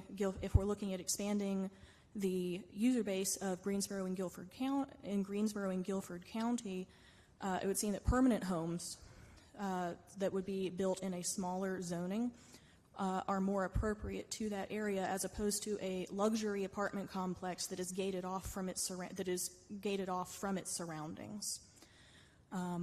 I just don't want to take up too much time from Ms. Abel. The final point I'll make is I recognize that it is currently highway business. As you can see, there are many restrictions on that highway business zoning. And second of all, as I have discussed with my neighbors, if they put a highway business there, it might be something that would be useful to the existing residents. So further, would be an original zoning, so yes, it would be a reduction from highway zoning to residential multifamily. However, with the restrictions on it, as well as the capacity that it currently has, if it were a highway business, it might be useful to surrounding residents, as is the current proposal just does not fit into the existing structures. I want to reserve the rest of the time for Ms. Abel. Thank you. Any questions? All right, if not, thank you. Please state your name and address, please. Good evening. I'm Delzora Abel. I'm a resident of 3110 Renard Road, Greensboro, North Carolina. And I represent one of the single-family dwellings that is on Liberty Road, even though my address is Renard Road. My access is from Liberty Road. That's the only way to get onto my property. I want to thank Mr. Brunson, if I'm saying your name correctly, for really bringing out one of my major concerns, and that is the safety and the traffic on Liberty Road. And I think that it would be a great idea to look at that study that was done again, because I can see how that really will be an impact for us. It's already any time of day or evening, a lot of traffic going up and down there, not paying attention to the speed limits, lots of trucks, lots of opportunities for people walking on Liberty Road to be hurt. We've had a neighbor who lost their son actually on Liberty Road because of that traffic. My other points, density, when you're talking about building something the size of what is being proposed, it does not match with the single family dwelling property and the general geographic flavor of what we already have there. My husband and I have been residents there for over 15 years, and we have seen change and accepted change along that corridor. But to have us be prepared to receive that number of new dwellings, that number of new residents, is just difficult for us to agree to. Of course, noise has been discussed. There's no way to put barriers up there, but with that number of new cars and more traffic, I'm sure there'll be an increase in the noise. This is something that hasn't been discussed, but is very dear to me, and that's the displacement of the wildlife in that area. Our property right now is one of the places that they run to. There can be at any time 20 to 30 deer out there, groundhogs, birds, you name it, who have no place else to go. And when this is built, or if this is built, that's going to change. There'll be even more of that, I'm sure, in our yards. There's destruction already to private and public property because of the traffic. We have had to repave, we've had to repair drainage sites because of trucks who mistakenly turn onto Renard Road off of Liberty Road because the GPS just keeps sending them down our street. And we, over the years, have had to incur the expense of repaving and replacing damaged property to the tune of more than $1,000 at a time. And I'm sure that with the increase of neighbors, the increase of residents, as well as business while this is being built, that's a possibility, and it's something that will impact us personally. And so I agree with what has already been said with if something is built, it should be compatible with what's already there, and they're all single-family dwellings. The spacing, the landscaping, all of that will disappear with this size of a property being built. Thank you for your time. Thank you. Any questions? All right. Seeing none, hearing none. Anyone else in opposition of this item? Seeing none, hearing none. The rebuttal period will be 5 minutes for the applicant, and those who are speaking in favor, you have a combined 5 minutes.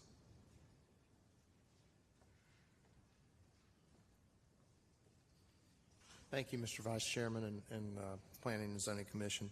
I would just like to respond and remind the commission that traffic impact study was done, and the process for that is you meet early with the Greensboro city officials and the state officials to determine what needs to be studied. This is how the consultants do this, and they agree upon the scope of what's to be studied, and then the traffic consultant does their study, and then they submit it, and it gets reviewed before it gets to this point. So at this point, it's an accepted traffic study, which means that the city and the state both acknowledge and agree with the findings in it. Now, that being said, understanding that continued growth will happen in that area. It is inevitable that there's going to be change in that area and continued development. If traffic conditions warrant, GDOT and NCDOT will look at particular situations, and they can decide whether they want to put in a light or not, or whether they want to make certain improvements on their own. So those things can always happen and are not uncommon in rapidly growing areas. But for the purposes of this particular development, you have a traffic study done by a licensed engineer who has signed her name on this with her engineering license, and it's been accepted by both the state and the city, that says that that this particular development will not cause these problems. Now, a new development coming in can't necessarily fix an existing problem, but it's not going to cause additional problems. And so I would encourage you to take that into account and know that if there are things that change going forward, those things can always be looked at. Thank you. Mr. Fox, any questions for Mr. Fox? All right. Thank you. Thank you, sir. We have 2 minutes and 58 seconds for those who are for rebuttal, to finish that rebuttal for in favor. I mean, the rebuttal period of those in favor.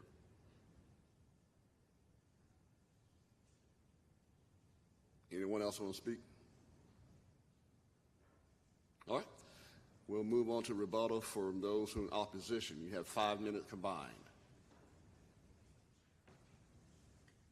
I'll take it. Briefly regarding the traffic issue, I recognize that there was a traffic study done. I do want to mention that one of the times I was unable to attend the first community meeting, I didn't receive notice of it until after it had already occurred, unfortunately. My understanding is that traffic was a major concern there. It will remain to be a concern at the second study I attended. I do want to mention a couple points, speaking from my perspective of someone who grew up in Liberty. The first of which is setting aside, scratch that. The first of which is when this issue came up in the community meeting, one of the points submitted by the developer and their representatives was that they believe a lot of more people will be working from home, and so traffic would be less of an issue. I think that some of the key points highlighted here are the Liberty megasite and the manufacturing chip site that this development has in I-2, which would directly indicate that there would be people traveling to and from those sites. Speaking as someone who lives in Liberty, grew up in Liberty, one of the major ways if you get tired of going down 421, and especially once that becomes an interstate and you end up with the traffic associated with an interstate, you're going to end up going down Liberty Road. Even if technically on a GPS it takes a minute or two longer, you're going to end up going down Liberty Road at least part of the time, especially if there's already a wreck when you get ready to leave in the morning. Same thing when you're going into town. There's an entrance on Liberty Road. If you are leaving via the Liberty Road entrance and you're going into Greensboro, why would you come up and go around Edgemont instead of just keeping going down Liberty towards MLK and Alamance Church? Second point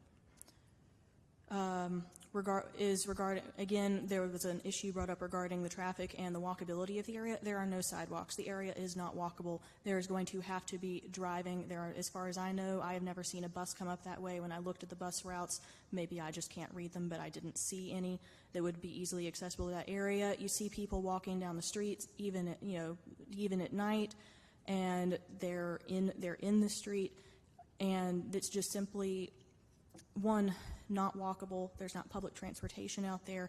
You're going to end up with car being the main mode of transportation, particularly with those sites developing and the interstate coming in.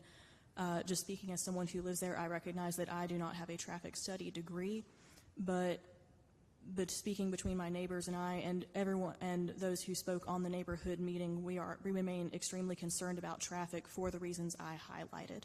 Thank you. Thank you. Any questions? Hearing none, seeing none. Thank you. Anyone else want to speak in a rebuttal for opposition?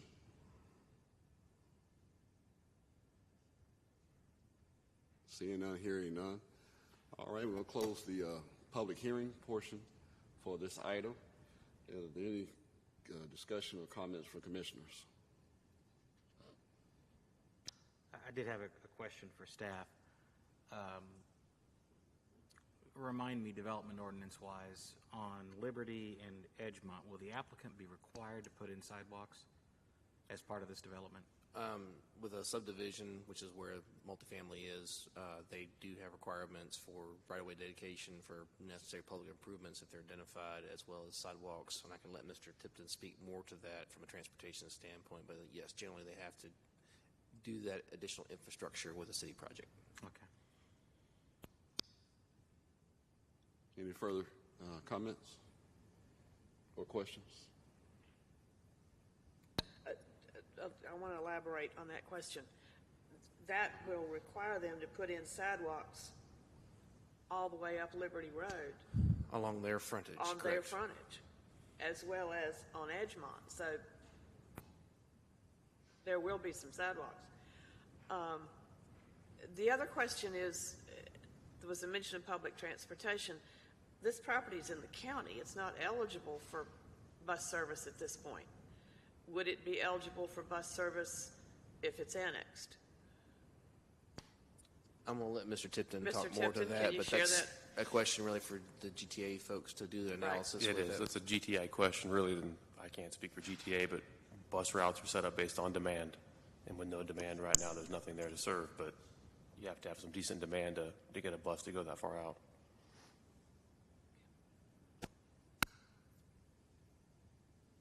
Okay. Any further questions or comments?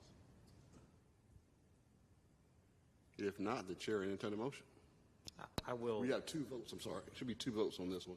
Annexation and original zoning. Are we going to make comments? Yeah, I was going to say. I'm sorry, staff. Thank you. Oh, I think they just want to make additional comments. That's all. Oh, no, if we close the public hearing, I'd like to hear from staff first. Yeah. Already closed the public hearing, though.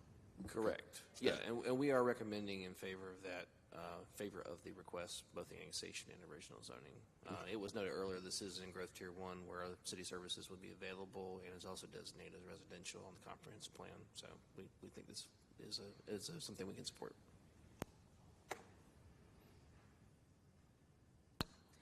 Well, just a couple of comments.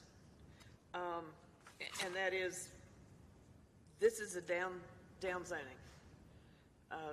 The conditions that are on it now are strictly related to drainage and all uses allowed in the highway business district. So it could get really congested if it was left alone. There's good access to 421, so there was some concern about Liberty Road being an access, and clarified that Edgemont interchange would stay in place. And what's before us is this 24-acre site with 386 units. We can't make zoning decisions on what might happen to an adjoining piece of property down the road. But I think we got to, with the way that it's laid out and the accesses being where they are, that the developers made a good attempt to keep traffic out of the neighborhood. And then there was a compatibility issue raised, and there's apartments up and down Pleasant Garden Road. This is not the first kid on the block for multifamily in this area. We've also rezoned across the street for a planned unit development, which is a mixture of townhomes and single family, 525 units. So the demand is shifting that way. And for the folks that wanted to be in the county, things are changing. I'd suggest you talk to the people in Summerfield and see how much change there's been out there. But I think it's a good project, and it fills a need for what we're being told is going to be huge housing demand south of us. So I'll be supporting the request. I'd just like to say that I agree with everything that Commissioner Skane said. Yeah, I would also like to echo Commissioner Skeen's statements. I did want to commend Bethany Boring. I did read your letter today. I felt like you were very even-handed in looking at it from both perspectives. Your letter was very good in that regard of saying you saw, their perspective, you also had your own, and I get that. What I see here, especially with the proximity to 421, is this is an area that for us, we need housing. The city needs housing. The county needs housing. This does make sense, especially at the zoning that we had done across the street. And I do look at that when I think about that. So I will be supporting it this evening. Thank you. Any more comments? If not, the chair will entertain a motion on that annexation first. I would move that we annex the property. Do you hear a second? I'll second.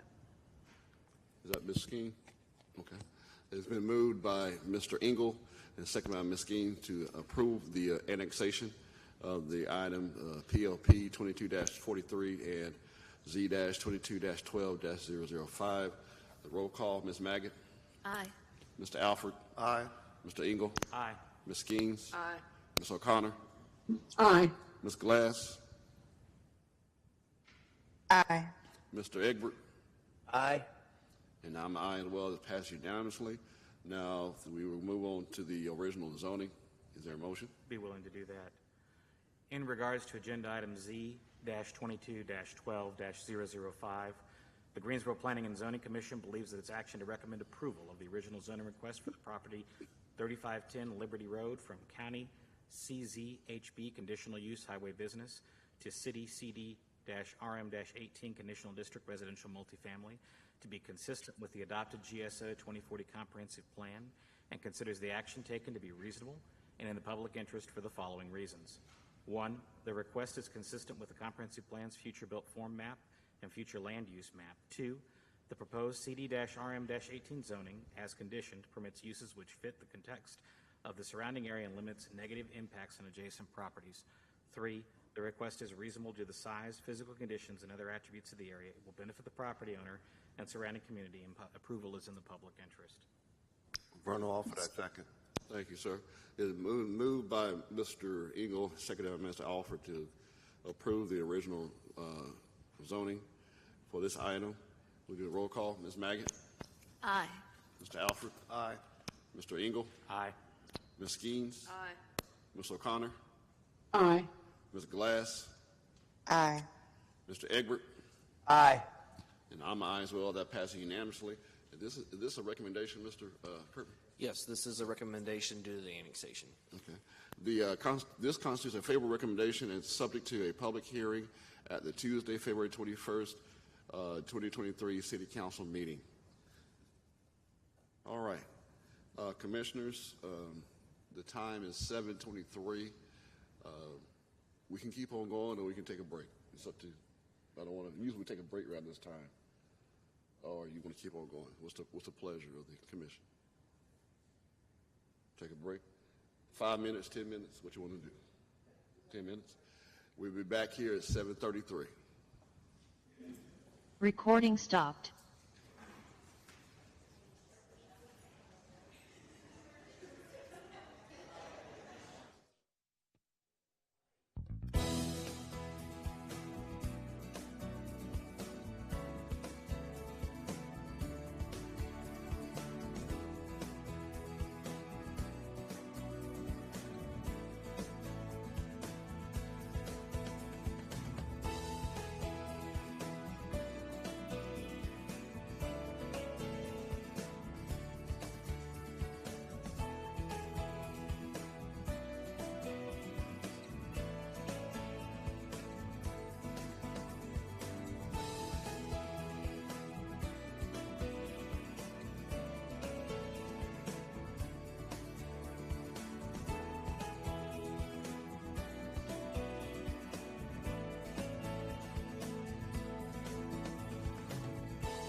Hey, I'm Dee Shelton, Fire and Life Safety Educator with Greensboro Fire Department, and I'm here with you today for another version of Hot Topics with Fire Educator Dee. Today we're going to talk about smoke alarms and carbon monoxide alarms. Wait, don't go anywhere. It's not going to be that boring. It's going to be very informative. It may be dry, but you need to know this. Your smoke alarms in your home they may not be in the date. Did you know that they only last truly about 10 years? This is not because it stops beeping when we push the button. It's because that the sensor inside the unit has just a little bit of radiation in it called americium. And over the years of hanging on the ceiling, that americium escapes. It dissipates into the air.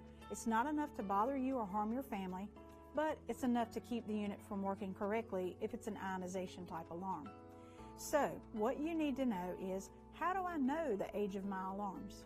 Simple. When you look on the back of your alarm, there's a date. This date is the date that it was manufactured, the date it was made. You add 10 years to this date, it gives you your expiration date. Okay? So what happens if the date is already expired? Well, I'm not saying it's going to stop working right this second, but what we're saying is we've found through research that at about the age of 12, they've dropped to accuracy of about 30%. By the age of 15, they're already down to 50%. So as you can see, the older they get, the less likely they will work in a fire situation. Don't gamble with the safety of you and your family's lives. Go ahead and have them changed out.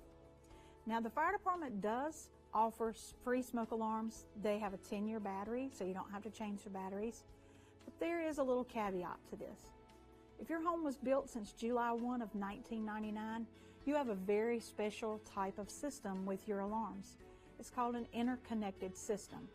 What this means, and you may have already heard it yourself, is that when you push the button to test your alarm and one goes off, every one of them in the house goes off. So, if you're pre-99, then you don't have this. You probably have either just an electric alarm or some battery ones. We can replace the battery ones. We cannot replace the electric ones. And you truly don't want that. You want to be able to replace your own, the electric ones, to keep with your interconnectivity for the top safety quality. Of course, if you can't afford those right now, we'll be glad to help you out with some free 10-year alarms. But don't take that for granted. Understand the importance of your interconnectivity. Now, for your CO alarms, while you may have a separate unit, know that you can buy these in a combination unit as well. It's just a little more bang for the buck. You can also get them combination where they have CO and smoke with a 10-year battery where you don't have to replace the battery. Again, saving a little money. We do not have these here at the fire department. Right now, we do not have carbon monoxide alarms. So if you're looking to replace carbon monoxide alarms, again, somewhere on this unit there's a date. With these, it's not always on the back. With this one, it's on the top.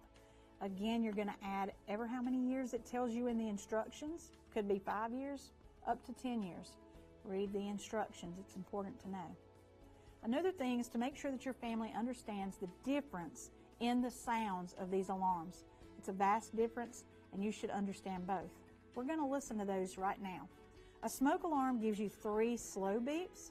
I'm going to cover the sound so it's not so deafening, but it's 3 slow beeps and a pause.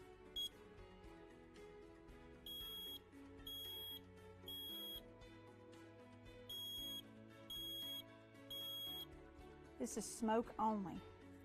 For a carbon monoxide alarm, it's a little different. So when you push the button, again, we'll cover the hole so it's not too loud. This is carbon monoxide.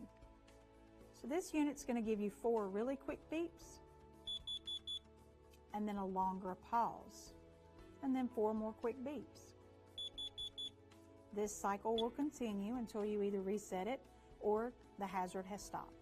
Make sure that your children understand the difference. Everyone in your home should understand the difference. Why? Because if you come inside, there's no smoke, there's no fire, but you hear beeping and you assume that it's only your smoke alarm, it could actually be your CO alarm. You can't smell carbon monoxide, you can't see carbon monoxide. There's no way to know that it's present unless your alarm is working and it's beeping, or unless you have a gas monitor. And if you don't have that, you're not going to know. You're not going to feel really well, flu-like symptoms, you're going to feel tired. And if you decide to lay down and take a nap, you may not wake up. So make sure that your family understands these differences. Check your alarms today. When we push this button, we're only testing the beep and the battery. You're not testing the sensor, which is what typically is going to tell you that there's a problem. So make sure that you're looking at that date to make sure they're not more than 10 years old and that you're testing your batteries every month. Test them today. Check the date on the back. Know that they are not more than 10 years old. Make sure that your battery is good if you've got one that changes the battery. If you've got one of the 10-year, you're not going to have to change the battery. Understand which you have. Make sure you're being safe. Call us if you need anything. The number will be on the screen. Thanks for joining us for another segment of Hot Topics with Fire Educator D.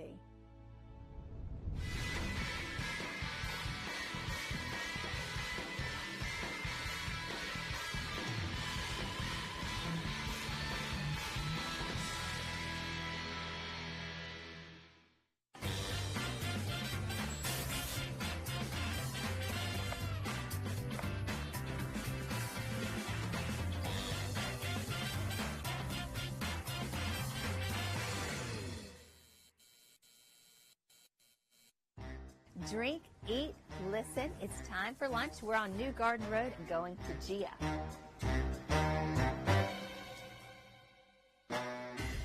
It's about to get hot in the kitchen. What are we doing right now? Our prosciutto and arugula scacciata. The Sicilian flatbread is one of Gia's signature snacks. We have our marinara, made in-house, mozzarella. We bring in whole milk and we grind it ourselves. Anders Benton knows the importance of homemade. Lessons learned growing up in the Triad. And it's just good food. Good food made with care. It's hospitality is, in my opinion, one of the kindest things you can do for a person. Give them something good to eat. Gia's executive chef started his career at a cafe. Took a shift working with my uncle at a fine dining restaurant over here in Greensboro, and then ever since then, it's fine dining for me. He came to Gia as part of the opening team, working his way up to head of the kitchen. Gia's a home for me because of, honestly, the freedom in comparison to most executive chef positions. I am conscious of what this area likes. We do listen to our regulars. We're not just throwing out every weird idea I have in my head, but really it's allowed me to come into my own. The food, drinks, and atmosphere have made loyal fans in Greensboro and beyond. It's true modern American food. You know, we have a mixture of influences. Like the popular scacciata. Chef Benton doesn't see customers at the table. He sees family. Just making sure you're putting forward a good meal. You know, it doesn't always have to be new. It doesn't have to be cutting edge. It doesn't have to be modern. It just has to be good. And give someone the hospitality and the entertainment, essentially, that they come for dinner, you know? And there you have it. The best way to enjoy Gia is to come visit them for brunch, lunch, or dinner. You can also come for a special event, a class, or takeout is available as well. Find out more by going to casabygia.com. Let's eat.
Recording in progress.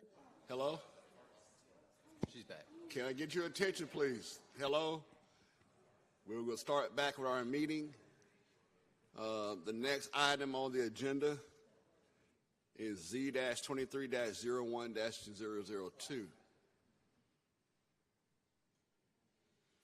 A rezoning from CDCM, Conditional District Commercial Medium, to CDLI, Conditional District Light Industrial, for the property identified as 2604 East Wendover Avenue, generally described as south of East Wendover Avenue and west of Wall Street, 1.6 acres. Mr. Kirkman. Yes, thank you, Vice Chair Bryson.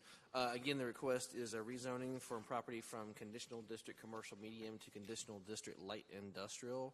North of this request is currently zoned RM12 Residential Multifamily, CDO Conditional District Office, and RM18 Residential Multifamily. East of the request is zoned Conditional District Commercial Medium and RM18 Residential Multifamily. South and west of this request is zoned RM18 Residential Multifamily. Subject property is currently undeveloped at this time. North of the request is undeveloped land, as well as a daycare center and a sports academy. East of the request are retail sales and single-family dwellings. South and west requests are undeveloped land, single-family dwellings, and multifamily dwellings. So this is an image that shows the subject property as it's seen from East Wendover Avenue. This shows a city utility and undeveloped land located north of the request, zoned RM12. This is the daycare use. It's also located north of the request, zone CDO, Conditional District Office. These are the retail sales use located east of request, zone CDCM, Conditional District Commercial Medium. This is a single-family dwelling located southeast of the request, zoned RM18. This is another single-family dwelling located southeast of the request, again zoned RM18. These are some multifamily dwellings that are located south of the request, zoned RM18. This is undeveloped land located southwest of the request, zoned RM18. And these are multifamily dwellings located west of the request, zoned RM18. This is the view facing east on East Wendover Avenue, and the subject property is located on your right. And this is a view facing west on East Wendover Avenue. Subject property here is located on the left. There are two conditions associated with the request provided by the applicant and advertised as part of the hearing. The GSO 2040 Comprehensive Plan designates this property as urban central on the future built form map and residential on the future land use map. The request, staff has concluded the request does not support the broader comprehensive plan's reinvestment infill goals, promote sound investment in Greensboro's urban areas, or the housing and neighborhood goal to meet the needs of present and future Greensboro citizens for a choice of decent, affordable housing in stable, livable neighborhoods, including protections against incompatible industrial and commercial encroachments. The proposed CDLI request, even with conditions that are offered, does introduce uses that are not compatible with the predominantly residential surrounding land uses in this area and is of a greater scale than other non-residential uses that provide services to the surrounding neighborhood. So staff is recommending denial of this request, and I can answer any question. Thank you, Mr. Kerman. Any questions from staff, for commissions to staff? Hearing none, seeing none, the chair will open the floor to the applicant and those in favor of this item. You have a combined 10 minutes. Please state your name and address for the record. I'm Brooks Langley. I am the applicant. And first off, I'd like to thank y'all for your volunteer time. I know everybody's time's precious to it, but I appreciate you doing this. I did realize that they were going to turn me down, or they said that it was in a denial. Mr. Langley, can you state your address, please, for the record? You state your address, please. 5955 Rock Quarry Road, McLeansville, North Carolina. All right. I realize the city's asking for a denial of the zoning. That's already been stated. I'm here to ask that you keep an open mind and hear the facts of why it should be changed. On page 75 of the 240 code, it said,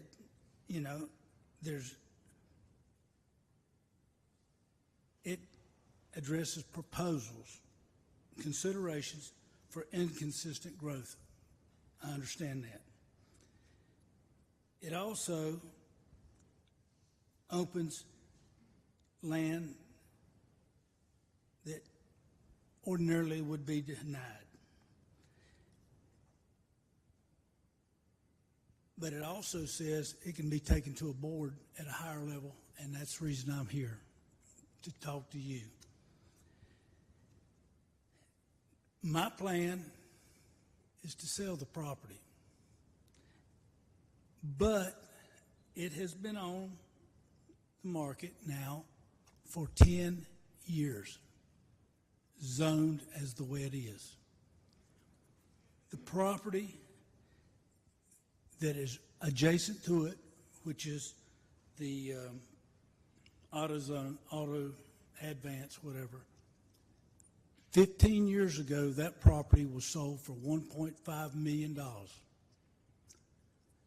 For the last 10 years, I've owned the property, and I'm asking a tenth, 1/10 of what that property sold for 15 years ago. Now, then that tells me, and I've not had one offer, not one offer. It was first zoned LB, which has been changed to CM, which is basically the same thing. But I'm trying to go for the light industrial.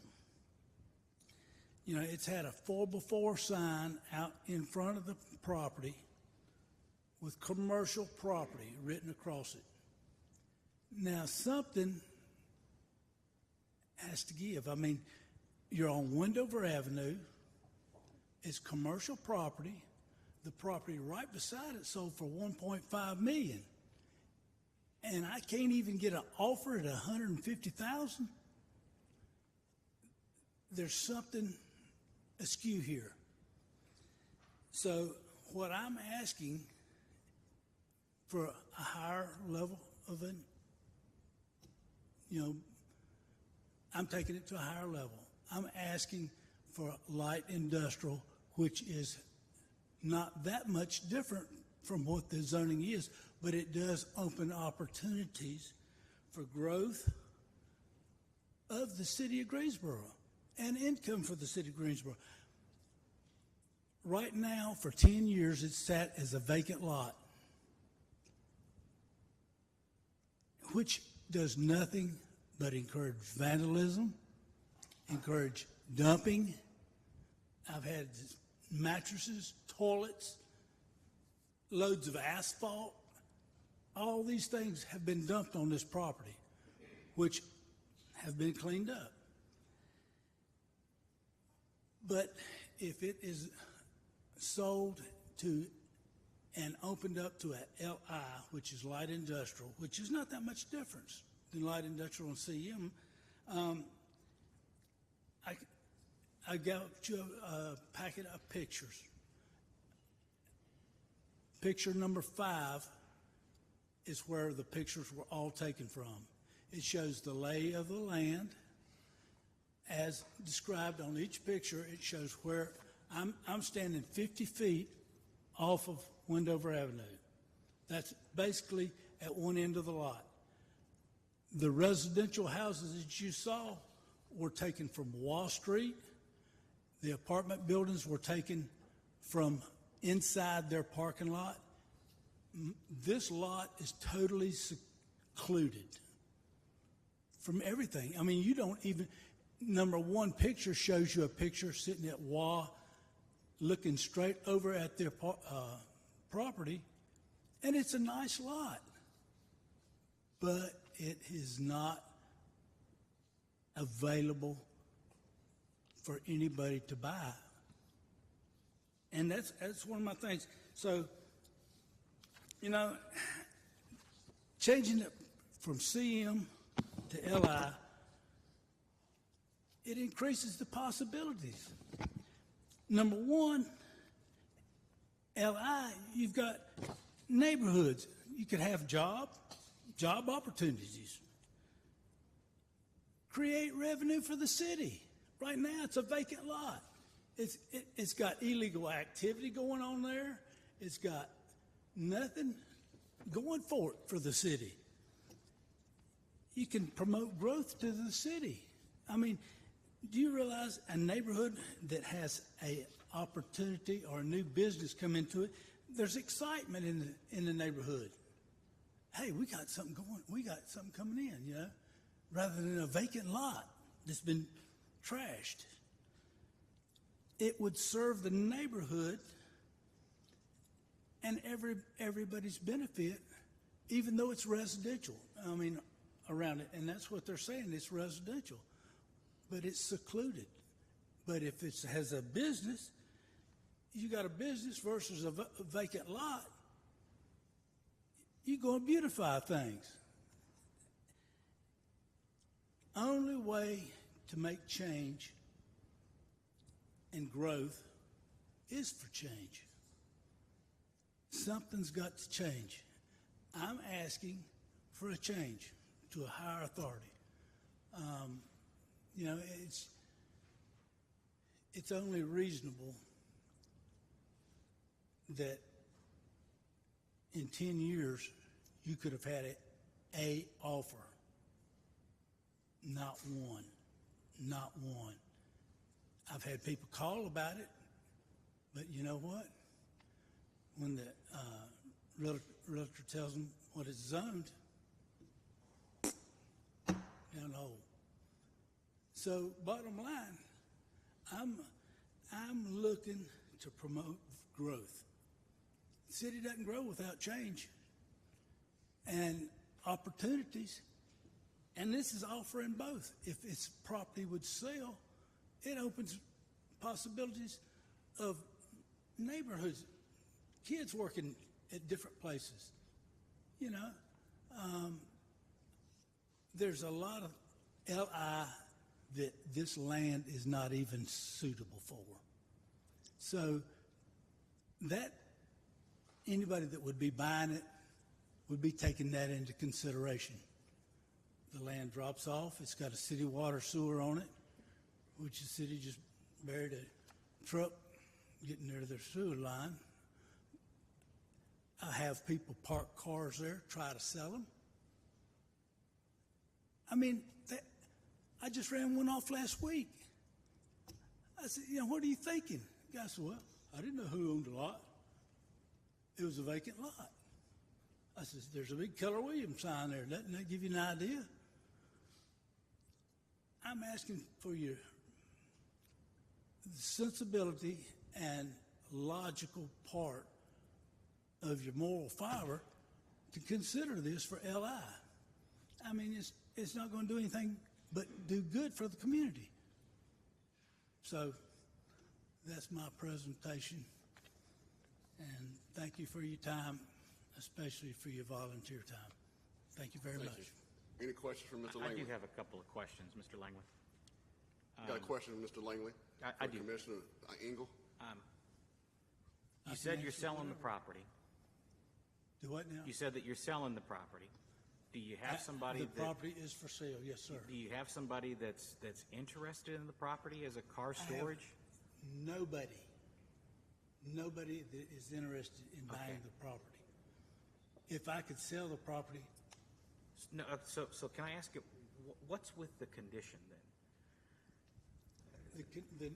The neighborhood that it exists in will not support a doctor's office, educational institute. The land is not big enough to do anything but have a small shop. The land drop. If you look at the pictures, you can see to the No, right. I'm familiar with the site, but you have, okay, typically when I get a conditional zoning condition, okay, the conditional zoning condition comes to me and it says, you know, these are the things that I want to limit out. You've not limited out any of the uses in LI. None. All of the uses in LI permitted by right or permitted with something are in there. What I see here is something that says no more than 50 cars may be stored on the property. Correct. Maximum building height 40 feet. I had an individual that wanted to put a tow lot there, and you know, I ran this across the district. I says, well, LI opens it up to 100 vehicles. He wanted to have a tow lot there. It's not even able to put a tow lot there. Okay. And that's the reason I put the 50-car minimum. And even at that, in a residential neighborhood, you don't want more than 50 cars there anyway. Well, I'm sorry. yeah, I'm still, to me, I'm typically from a land use perspective, when I'm looking, because you're asking me to have, have an open mind, look at this. When I see one single use and a surrounding use that's completely different, the thing that comes to my mind is something called spot zoning. It's what? Spot zoning. And that means that there's nothing within the area that would say that there's anything like it. Like if you had a single use or something from LI that you wanted to do that I felt like met those things, I probably could potentially come along the way with you, but I'm just struggling to put it together. And you've come here and you've spent time doing this. I just want to give you that feedback to think about, because you're going to have another 5 minutes here after the opposition speaks, that if you want to address that, I'm here to listen, and I'm open to that, your idea. I'm struggling to get there with you. But I want to give you that feedback. Well, what I'm trying to explain is this property has been zoned the way it's been zoned.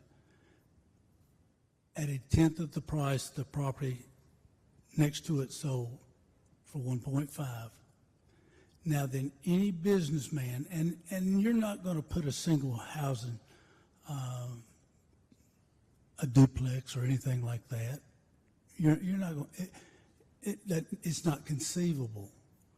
But what I'm saying is to you, I mean, this opens opportunities for like a car wash. It opens up opportunities for a storage building for the neighborhood. You could have a storage building there. You could have different things like that. Light industrial does not mean heavy duty. I mean, who would put a trucking terminal there? That's in light industrial. I mean, the property will not accommodate anything ridiculous like that. So a business owner, I'm trying to appeal to someone that would buy the property, someone that sees the opportunity for growth, sees an opportunity. Right now in CEM, I've been 10 years and nobody sees the opportunity for growth. It's just a vacant lot that creates illegal activity, dumping, whatever you do on a vacant lot. And I'm just asking for the opportunity to expand the zoning, which is a very secluded lot. I mean, if you notice, all those pictures were taken 50 feet off of Wendover Avenue, except the ones where it says Wendover Avenue looking toward the back of the lot. It's secluded. I mean, only a small, if it was a small industrial building, it rules out any kind of, say somebody wanted to put a woodworking shop. I'm a woodworker. If I wanted to put my shop there, I can't. I'm restricted. It restricts logical things that could help the community. And that's what I'm trying to get to y'all. I mean, I hear you, Mr. Langley. I think that answers my question. I appreciate it. Any further questions? Vice Chair Bryson, we think we have a gentleman online, Brian Werrell, that may wish to speak, we think, in favor of the request. We're trying to get confirmation right now, so we may need to allow a little bit of time for that. Have we heard any more? Mr. Werrell, are you online? He's got his hand raised. That's what we're trying to figure out. You may want to let him know he has 57 seconds, too. Yeah, well, we were thinking we might need to give him another minute or two just to, with the feedback on the questions. But, Mr. Werrell, are you there?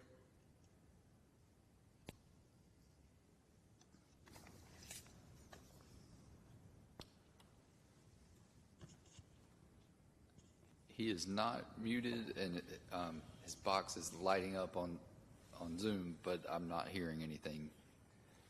Okay. Anyone else want to speak in favor of this option? Please step to the podium and state your name and address.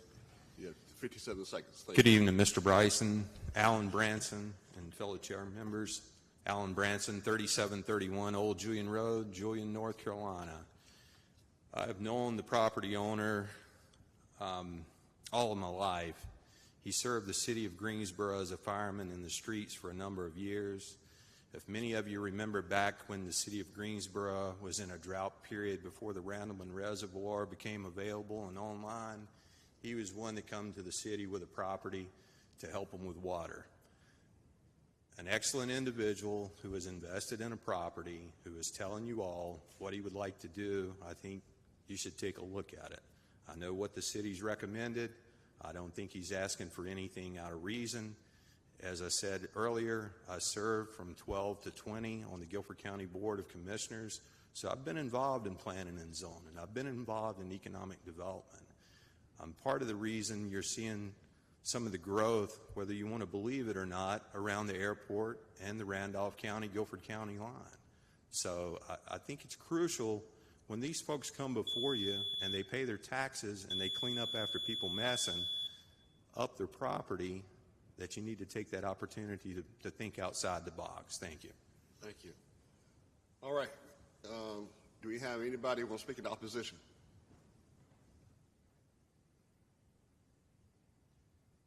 Hearing none, seeing none. Now we have 5 minutes for those who want to speak in rebuttal and in favor of the item.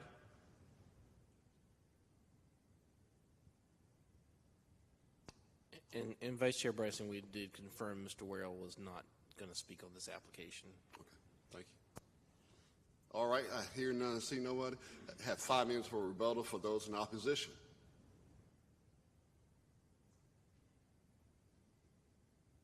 Hearing none, seeing none, I will close the public hearing to this item. Commissioners, you got any questions or any comments before we go to staff? I think for me this, and I'll just be candid with feedback here, and my experience on this commission. Probably about 2 years ago, we had somebody come in who wanted to do light industrial in a neighborhood with a wood chipping operation. And it was a large wood chipper on about an acre of land. And they were going to be running that wood chipper.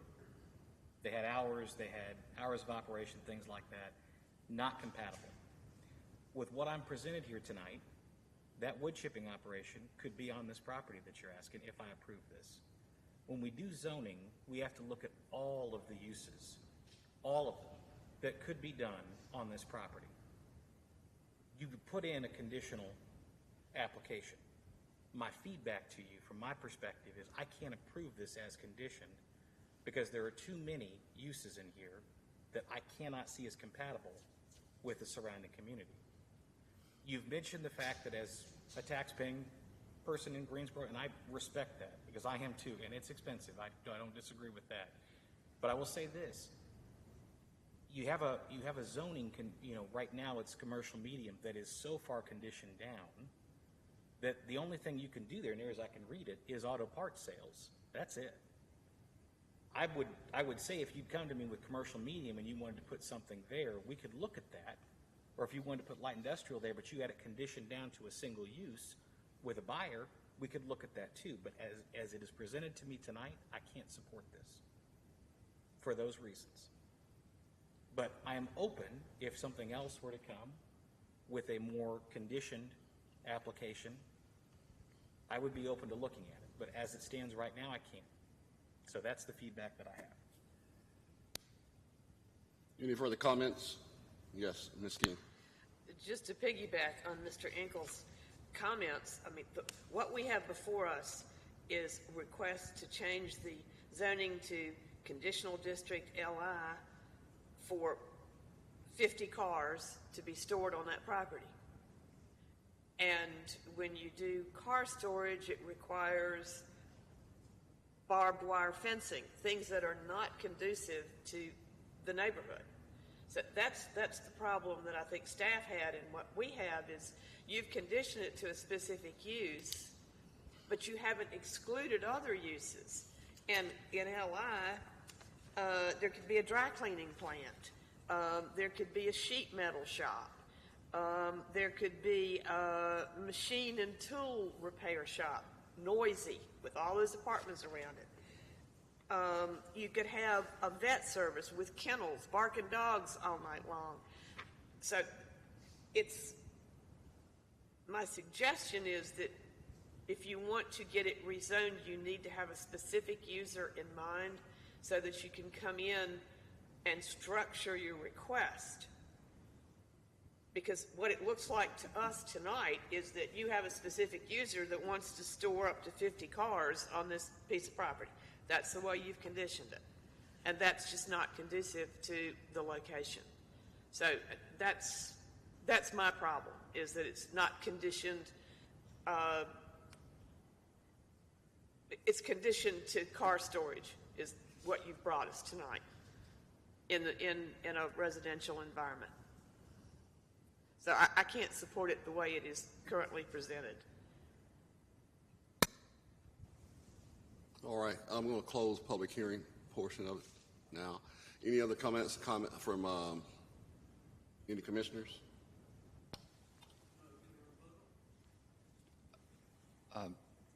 Chair Bryson, yes. Ms. O'Connor is online and she would like to speak, but we're having some difficulties. I can hear her over Zoom on the computer, but I cannot hear her over the speakers in the room. So I know she's speaking and she's unmuted, but we're having some technical difficulties with that. She said that's okay. O'Connor, is the chairperson. Ms. O'Connor, want to speak?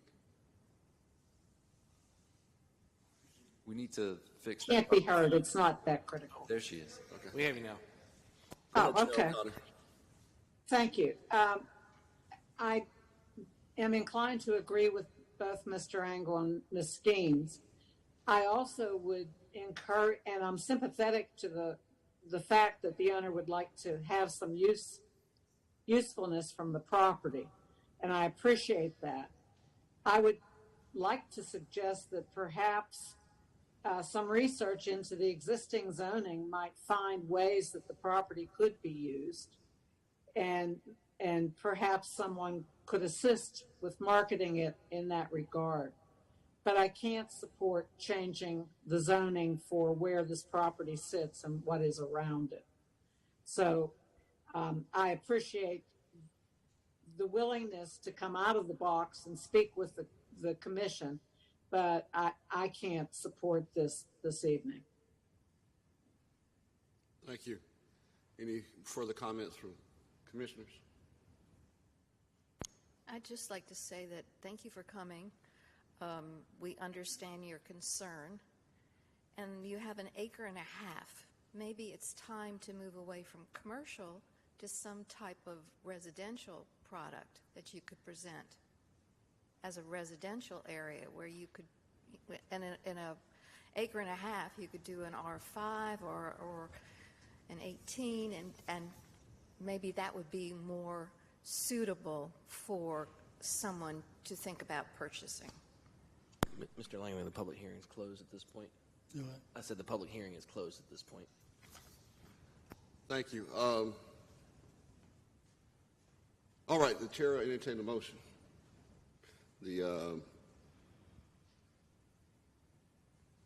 staff has recommended denial of this motion, of this item, excuse me. I'll make a motion. Yeah. Yes, ma'am. Item Z 23-01-002, the Greensboro Planning and Zoning Commission believes that its action to recommend denial of the rezoning request for the properties at 2604 East Wendover Avenue. Am I doing the right one? Yes. 2604 East Wendover, yes, Wendover Avenue, CD-C-M, conditional district, commercial medium, to CD-LI, conditional district, light industrial to be consistent with the adopted, not consistent with the adopted Greensboro 2040 comprehensive plan, and considers the action taken to be reasonable in the public interest for the following reasons. 1, the request is inconsistent with the comprehensive plan's future build format and future land use map. 2, the proposed CDLI zoning district as condition does not limit negative impacts on the adjacent property, nor does it permit uses which fit the context of the surrounding area. 3, the request is not reasonable due to the size, physical conditions, and other attributes of the area. It will be a detriment to the neighborhood and the surrounding community, and denial is in the public interest. Thank you, Ms. Maggot. And do I hear a second? I'll second. Second. Oh, sorry. Go ahead. Everybody second. No. Ms. O'Connor second. Ms. Maggot has made a recommendation to deny this item. We can do roll call. Ms. Maggot? Aye. Mr. Alford? Aye. Mr. Engel? Aye. Ms. Skeens? Aye. Ms. O'Connor? Aye. Ms. Glass? Aye. Mr. Egbert?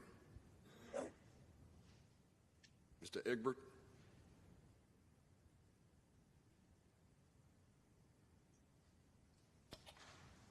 He's in the room. He should be able to vote. We'll come back.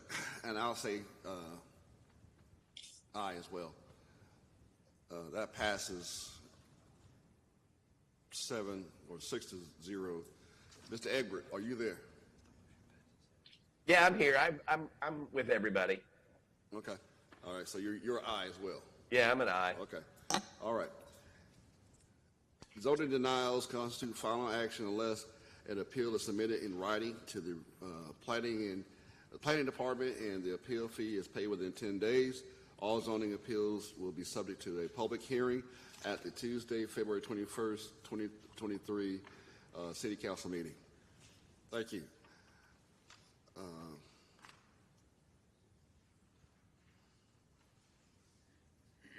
We'll go to our next item on the agenda, which would be... It's on your screen. Okay. Z-23 01003, a rezoning from R5 residential single family 5 to CD RM12 conditional district residential multifamily 12 for the property identified as 1208-1210 Valley View Street, generally described as east of Valley View Street and north of Wooddale Lane, 0.43 acres. Mr. Kirkman. Thank you, Vice Chair Bryson. Again, the request is to rezone from R5 residential single family to CDRM12 residential multifamily. The zoning surrounding the property on all sides is R5 residential single family. The property currently contains 2 duplex uses. North, east, south, and west. The request are all single family detached dwellings. This is an image showing a portion of the property as seen from Valley View Street. And this is the rear portion of the property as seen from the interior of the site with the additional duplex. These are single-family dwellings located north of request, zoned R5. These are single-family dwellings located east of request on Larchmont Drive, zoned R5. These are single-family dwellings located south of request, zoned R5. And this is a single-family dwelling located west of request, zoned R5. This is a view facing north on Valley View Street. The subject property here is located on your right.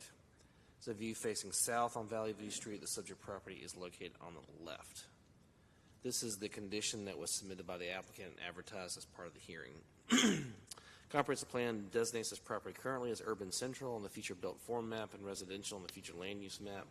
Staff has concluded that the proposed zoning request does support the comprehensive plan's filling in our framework strategy to encourage higher density, mixed use, and walkable infill development, and ensure mixed use projects both strengthen and add value to the community, and the Creating Great Places strategy to meet housing needs and desires with a sufficient and diverse supply of housing products, prices, and locations. The proposed CDRM 12 district restricts uses to the existing number of dwelling units on the property of 4 and allows uses that are compatible with the existing residential uses and densities in the surrounding area, and staff is recommending approval of the request. I can answer any questions. Thank you, Mr. Kermit. Any questions for staff? If not, the chair open the floor for the applicant to have 10 minutes to speak in favor of this item. All those in favor have up to 10 minutes to speak.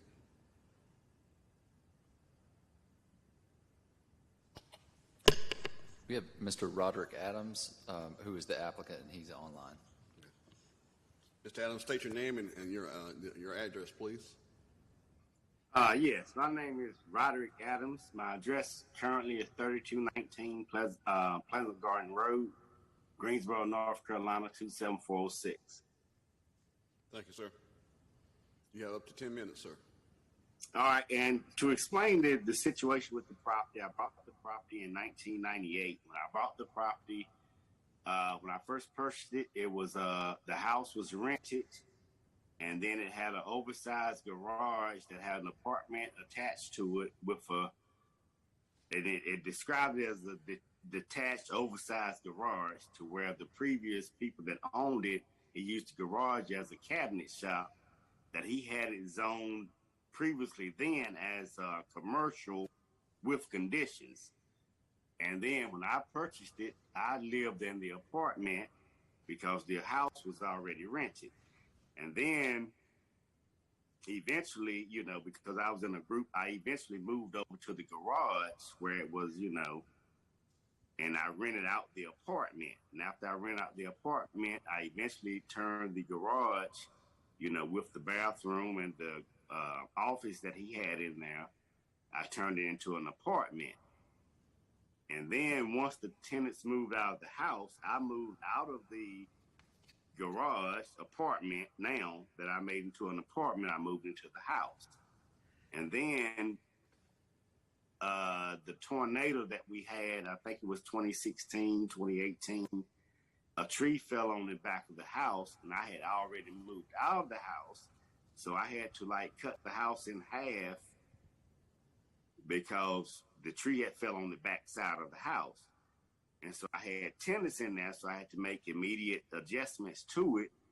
And so I just then, cut off the back part of the house. And then once I got the back part fixed, my son moved into the back part, and I just pretty much left it like that up until now. And I don't have any plans on building anything else there, just leaving it like it is, because it's been like that for years.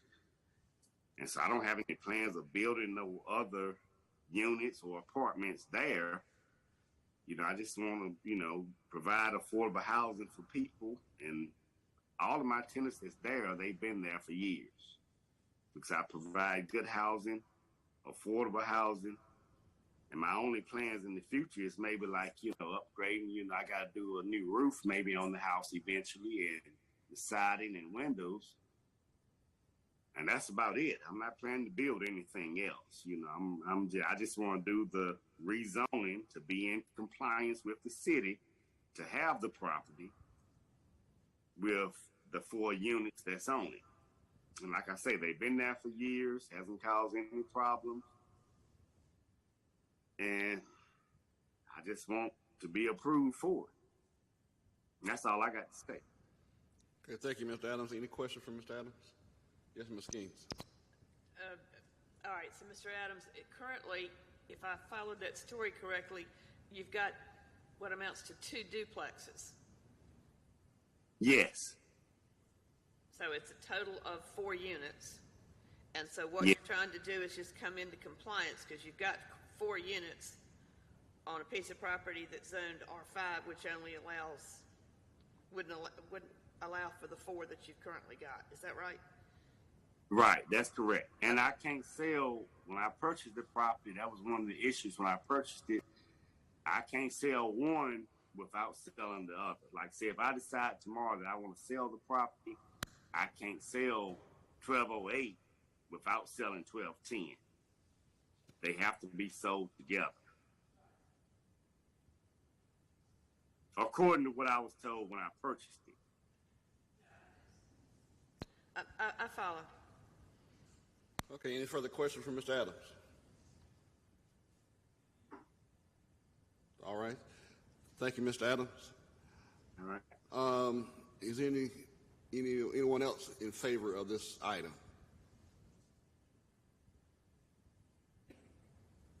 Hearing none, seeing none.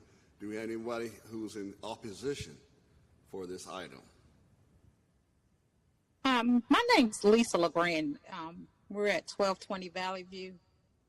And when we originally received this notification of this rezoning, it wasn't clear to us. And so we were thinking that something new was being built on this property and it was being rezoned for the development of some new structure. And speaking to Mr. Adams earlier today, he explained and clarified to us that he wasn't making any changes. So I would like to pull back our opposition. And as long as the property is going to remain as it is, we're not in opposing of what's currently there. Thank you, Ms. LeGrand. Any questions from Ms. LeGrand? Hearing none, seeing none. Is there anyone else who would like to speak in opposition of this item?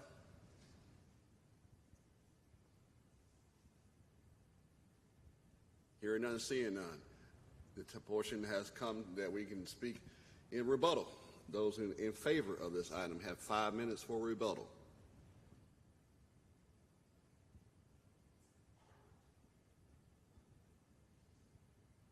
Hearing none, seeing none. Have 5 minutes for rebuttal for those in opposition.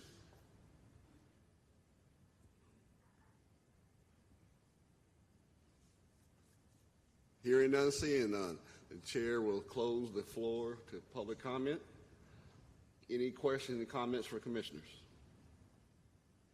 Vernal Alford, I have a comment. I'm glad the applicant, Roger Adams, explained, because I couldn't figure out what was going on either. And his explanation helped me understand, and I'll be in favor of this. I'd like to echo Commissioner Alford's statement and just simply commend the applicant, Mr. Adams, on a good application. This was a good conditioning example. Thank you. Any further comments? If not, what is the pleasure of the staff for this item? Our pleasure is for the commission to take action on this item. All right. We've already noted that we are in support of this request. We And include- this will resolve an active zoning violation, so that's a good thing from the city's perspective as well. Thank you. All right, the chair entertain a motion. This is Vernal Alford. With respect to Z Yeah, he closed the public hearing. dash 23 dash 01 dash 0, excuse me, 003. The Greensboro Planning and Zoning Commission believes that its action to recommend approval of the rezoning request for the properties at 1208 and 1210 Valley View Street from R5 Residential Single Family 5 to CDRM 12 Conditional District Residential Multifamily 12 to be consistent with the adopted Greensboro 2040 Comprehensive Plan, and considers the action taken to be reasonable in the public interest for the following reasons. One, the request is consistent with the comprehensive plan's future built form map and future land use map. Number two, the proposed CDRM 12 zoning district as condition permits uses which fit the context of surrounding area and limits negative impacts on the adjacent properties. And three, the request is reasonable due to the size, physical conditions, and other attributes of the area. It will benefit the property owner and surrounding community, and approval is in the public interest. Second. It's been moved by Mr. Alford and seconded by Mr. Engel to approve this item. Roll call. Ms. Maggot? Aye. Mr. Alford? Aye. Mr. Engel? Aye. Ms. Skeens? Aye. Ms. O'Connor? Aye. Ms. Glass? Aye. Mr. Egbert? Aye. An aye as well. That passes favorably, unanimously. The approval constituted, is this a final action, Mr. Kirkman? Yes, this is a rezoning, so it's final action. This constitutes a final action unless an appeal is submitted in writing to the planning department and the appeal fee is paid within 10 days. Anyone may file such appeal. All such appeals may be subject to a public hearing at the Tuesday, February 21st, 2023 City Council meeting. All adjoining property owners will be notified of any such appeal. Thank you. All right, we'll go to item Z-23-01-004. Sorry, trying to get this pulled up correctly. Okay.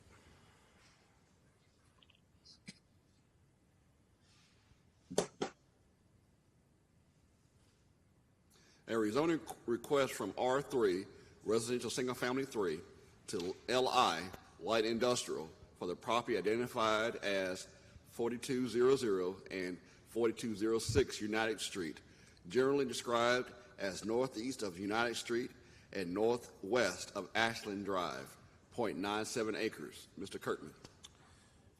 Thank you, Vice Chair Bryson. Oops. We have a problem here with the order of the slides. All right, bear with me here for a minute.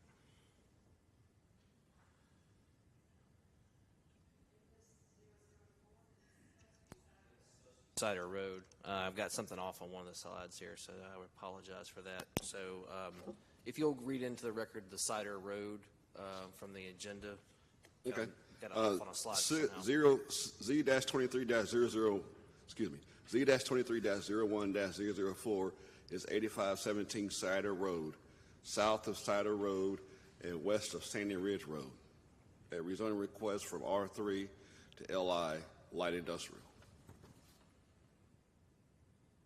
for the property identified as 8517 Cider Road, generally described as south of Cider Road and west of Sandy Ridge Road, 2.9 acres. Mr. Kirk. Okay, thank you. Sorry about that. So the request again is to rezone property from R3 residential single family to LI light industrial. North of this request is currently zoned heavy industrial. East and west is zoned R3 residential single family and LI light industrial. Further to the east, south of the request is currently zoned LI light industrial. Subject property currently contains a single family dwelling. North of the request is a concrete block manufacturing use. East of the request is a single family dwelling, as well as land that's being cleared for future development. South of the request is an industrial use, and west of the request is a steel fabrication use with outdoor storage yard, as well as a single family dwelling. Yep. Is it not sharing? Okay. Well, we will get the technical issues resolved here one way or the other. Thank you. Okay. Can everybody pull it up now? Okay. Apologies again. Okay, so this is a view of the subject property as it's seen currently from Cider Road on the northern portion of the property, and this is the southern portion of that property as seen from Cider Road. This is the concrete block manufacturing use located north of the request, zoned HI, heavy industrial. This is a single family dwelling located east of the request and zoned R3, residential single family. This is an industrial use located south of the request, zoned LI, light industrial. This is a single-family dwelling located southwest of request, zoned R3. This is outdoor storage that's located west of request, zoned LI. This is a view facing north on Cider Road. The subject property here is on your right. And this is a view facing west on Cider Road. The subject property here is located on the left. This is a straight zoning request with no conditions.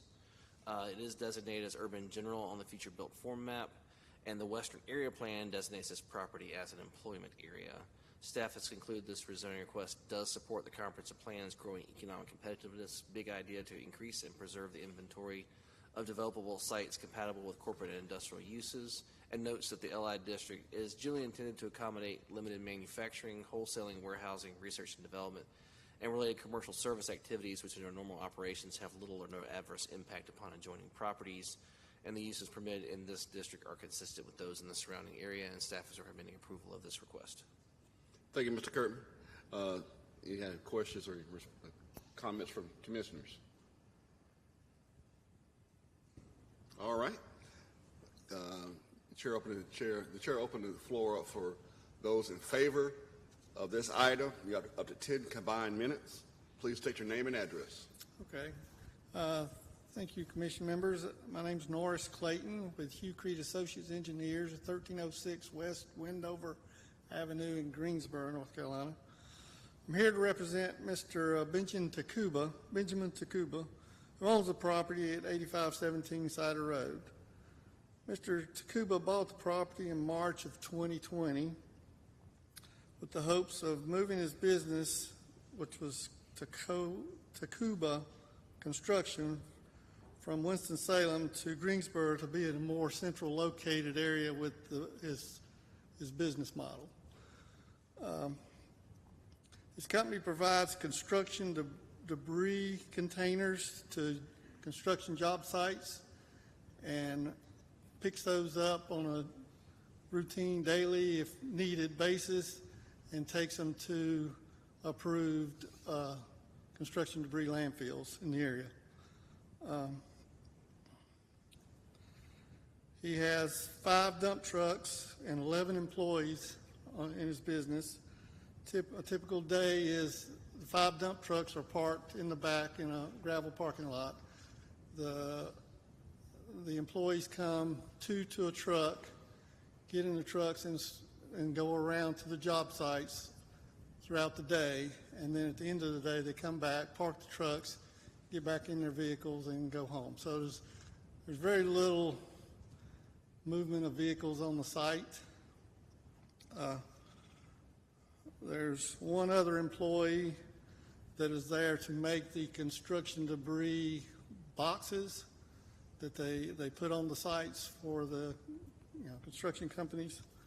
They're sort of pallet-like, and he just puts them together into boxes. There's a part-time office manager who's there to answer the phone, take orders, do contracts, billing, that sort of thing. The work orders are basically all done by phone. There's no really use for any clients to come to the office building itself. So really, there's really no impact from outside people coming into the site.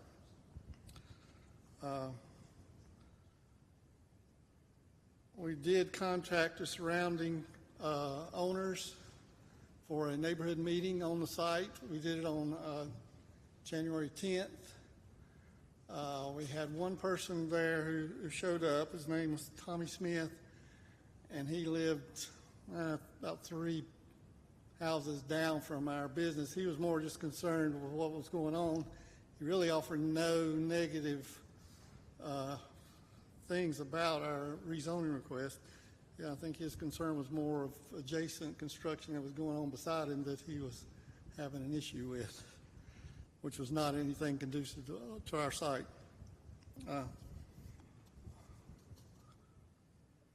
Let's see, we had one other, the adjacent owner who is a residential lot owner. He did call Mr. Takuba to ask him what was going on, and Mr. Takuba explained to him, and he had no opposition to it. So I'll be glad to answer any questions you may have concerning the property. Mr. Takuba's here too if you want to ask him some questions. Any questions for Mr. Clayton, for commissioners? If not, thank you, Mr. Clayton. The position of approval of accepted, the position of having this in favor is still open. We have 6 minutes and 21 seconds. Anyone else want to speak?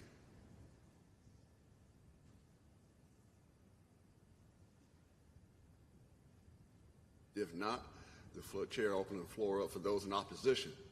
You have a combined of 10 minutes.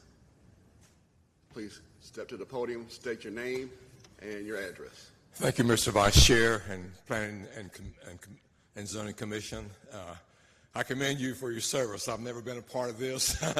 I'm getting ready for bed this time generally, but I don't know how you do it. I appreciate your service. We do too.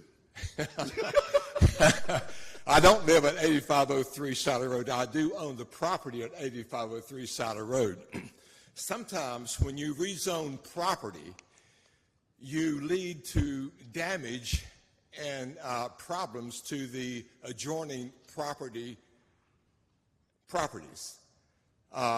As in 3 years ago when you rezoned 8507 Sally Road, that led to the construction of a dam that led to the altering of the way the natural water flowed, that led to the problems of 8503 Sally Road, 8513 Sally Road, 3313 Sandy Ridge Road. 3 properties were impacted by that rezone, and I am for rezoning the property in question tonight. I'm just here, but when something like that does happen, when there is a problem with the adjoining properties, who is accountable for it? Who like 8503, my yard stays flooded, my crawl space is flooded, I have mold. The same can be said about 8513 Sally Road and 3313 Sandy Ridge Road. So I'm in favor of rezoning the property in question tonight, but he's a good gentleman, he's a hard worker, his high character, integrity. I'm in favor of that. But I think that I would request the Zoning and Planning Commission to maybe instruct the city engineers to come up with a fix for the problems that have been created at 8503, 8513, and 3313 Sandy Ridge Road. We would like to help you the best we can, but that is not our purview. That is not our wheelhouse. That's not something we can control. So when a problem evolves from rezoning, you have no accountability for it, for the property that has been damaged. So there's 2 parts to that. We don't deal with the problems that may impact from rezoning. We deal with land use. Yeah. And if something happens like that, that's not in our purview. That's not for us. That is something that maybe you can talk to staff or someone in another department. I hate to kick you off like that, but I've had every department out there, and every department agrees with me. Even the engineer who drew the site plan says this should not have been permitted by the city of Greensboro, but that doesn't solve my problem. There's a dam that has been created, and the natural flow of water has been altered, and it all comes to 8503. 8513 and 3313 Sandy Ridge Road. But I appreciate y'all. I mean, I could not do it. I don't see how you do it. Staff, I know you get paid for it. Attorney, you could help me out a little bit if you would, but I know you're an attorney for the city of Greensboro, but I do have my attorney in High Point that has drafted a letter. He read it to me today, so it's a shame that it has to come down to this. Okay, but I apologize, but I have no idea. I would like more than an apology, but I appreciate you. Yeah, Chair Bryson is correct, though. We deal with land use. Development standards and things are handled by the city. Again, yeah. Your city council member would be a good person to speak to. Who? Your city council member would be a good person to speak to regarding this. Our vision, unfortunately, on this is very I understand. I just wanted to express my concerns to you. Okay.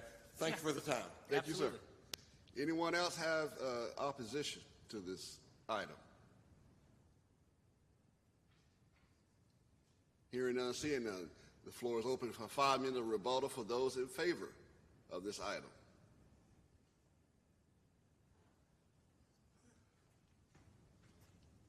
I'll just be brief about our property in relation to what is.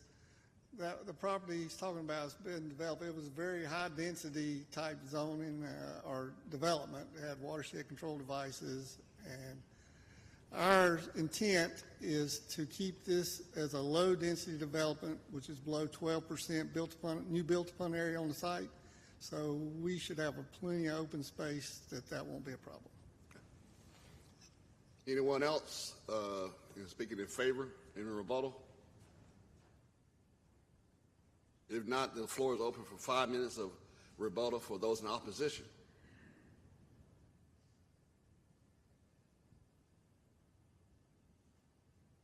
Hearing none, seeing none. The floor will close. The chair will close the floor to the public hearing portion of this item. Any questions for commissioners to staff or concerning this problem?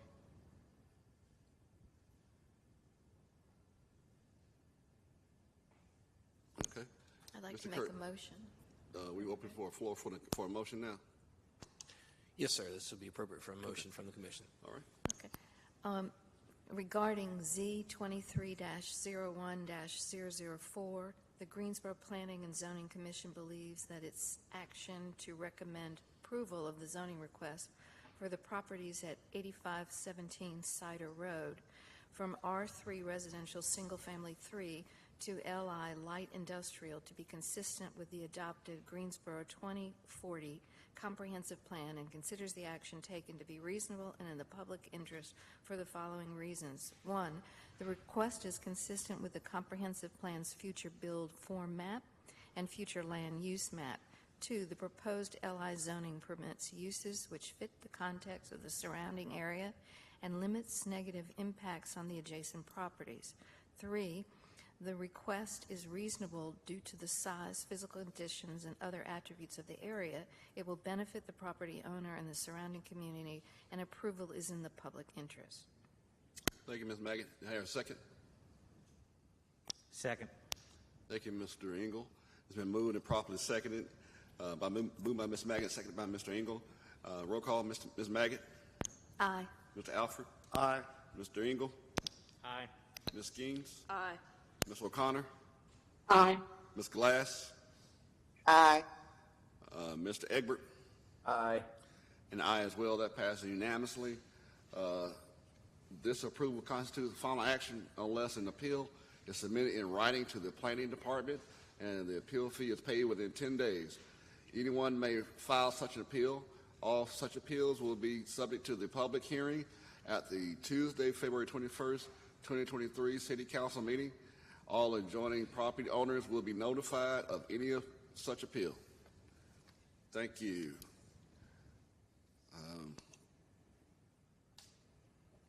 I guess we'll go to item Z-23-01-006. A rezoning request from CDRM 8, Conditional District Residential Single Family 8, to CDRM 18, Conditional District Residential Multifamily 18, for the properties identified as 208 West Fisher Avenue and portions of 703, 705, and 707 North Green Street, generally described as north of West Fisher Avenue and west of North Green Street, 0.375 acres. Mr. Kirkman. Thank you, Vice Chair Bryson. Again, the request is to rezone from Conditional District RM8, which is residential multifamily, to Conditional District RM18, residential multifamily. North of this request is currently zoned CDRM8, Conditional District Residential Multifamily. East and west request are zoned R5, residential single family, and south of request is zoned PUD, planned unit development. The subject property currently contains a multifamily dwelling, some office uses, and a community garden. North of the request are offices and offices and parking, as well as residential dwellings and a religious assembly use. East and south of the request are religious assembly uses, and west of the request is multifamily dwellings as well as single-family dwellings. So this is the subject property as it's seen from West Fisher Avenue, and this is the subject property as it's seen from North Green Street. This is a religious assembly use located east of request, zoned R5. This is a multifamily dwelling located southeast of request, zoned office. This is a religious assembly use located south of request, zoned PUD. It's a single-family dwelling located west of request, zoned R5, residential single-family. This is a view facing east on West Fisher Avenue. The subject property is on your left. This is a view facing west on West Fisher Avenue. Subject property is on your right. This is a view facing north on North Green Street. Subject property here is located on your left. And this is facing south on North Green Street. The subject property here is located on your right. This was the condition submitted by the applicant and advertised as part of the hearing. The comprehensive plan designates the property as urban central within an urban mixed-use corridor on the future built form map and as residential and commercial on the future land use map. Staff has concluded that the proposed rezoning request does support the comprehensive plans, filling in our framework goal to arrange land uses to create a more vibrant and livable Greensboro, and the Creating Great Places goal to expand Greensboro's citywide network of unique neighborhoods offering residents of all walks of life a variety of quality housing choices. The proposed CDRM-18 district permits additional residential uses on this property in close proximity to a variety of residential and non-residential uses near the downtown area, and creates an appropriate transition between lower intensity single-family residential uses and moderate to higher intensity office and religious assembly uses, while also allowing for the preservation of a historically significant structure to be relocated to this site if the zoning is approved, and staff is recommending approval of this request. Thank you, Mr. Curtin. Commissioner, have any questions for staff? Okay. The time has come for those of the applicant speaking in favor of this item. Step to the podium, state your name and address. You have up to a combined 10 minutes. Thank you, Mr. Vice Chair, and good evening again, members of the Commission. Amanda Hodiern, 804 Green Valley Road, Suite 200 here in Greensboro. I know the hour is late and you've got more to go. So this case, I really just want to focus on how we got here. It's a bit convoluted, but it really is a great success story, and I'm actually thrilled to be able to tell you about it tonight. It's been a really nice outcome of a collaborative effort that this commission actually has been a part of. So if we're looking at the zoning map here, you see the orange block of CDRM-8. This, of course, is at the corner of West Fisher Avenue and North Green Street. We've got First Presbyterian Church immediately adjacent across North Green Street, and Holy Trinity Episcopalian Church there across West Fisher Avenue. So this journey started, I believe, almost 2 years ago when Dwight and David Stone came before you to create this zoning that you see here, CDRM-8, for a townhome project that they were developing here. You all approved the CDRM-8, and their next step was at the Historic Preservation Commission to get their certificate of appropriateness, COA, for the new construction and the demolition of existing structures that would allow for their approved zoning and development for these townhomes. The Historic Preservation Commission did actually instituted a year-long delay on that demolition, which is the power and authority of that commission, and the reason is to give time and give opportunity and incentive to the party to perhaps find another solution than demolition to historic structures. And tonight we're here because that's actually exactly what happened. The Historic Preservation Commission staff, your city staff, Mike Cowig and Stephen Lee Geary, the property owner, which is First Presbyterian Church, they still own it for another couple weeks, Dwight and David Stone, my client who I represent, which is E&V Properties LLC, the principal of which is Michael Fucarizzo, also a resident of Fisher Park, and a business owner and a property owner there, so highly invested in this, and the neighborhood. Fisher Park Neighborhood Association works tirelessly to bring all this together. And the outcome is that E&V Properties is going to purchase the hashed area that you see here, and they're going to purchase the white house that you saw in your photographs and relocate it. You see the footprint of it here just under the RM8. They're going to relocate it to the corner where there's currently a community garden. The quadplex, the little brick quadplex that you saw, is going to remain. It'll stay its 4 one-bedroom units that it currently is. The house that's going to be relocated, Mr. Fucarizzo's plan is to retrofit, or actually return it to a residential use. It was a single-family home years ago. It has since been an office institutional use for the church. So he's going to restore that to its residential use, and he's going to do it with 2 units, so a little duplex. So to do the math, we've got 4 existing units in the quadplex. We want to add 2 units for a total of 6. So working with city staff who've been great, kind of helping us figure out how to move a house one space over has a lot of moving parts, and they helped us figure out that to have 6 units, we needed RM18 zoning, not for the density really, but for the square footage of the lot. So Mr. Norris Clayton here with Hugh Creed and Associates is the engineer helping us with the recombination plat and created this lot configuration that you see, and it is exactly the number of square feet needed to support 6 units in RM18 zoning. So the zoning conditions that you see associated with this request are short and sweet. All it does is limit it to the residential uses. That gets rid of churches and schools, which would otherwise be allowed here. But we don't even need a density condition because it's already controlled by that square footage limitation in your ordinance. And your planning staff, Mr. Kirkman, Mr. Galante, all felt like that was a better control even than a zoning condition.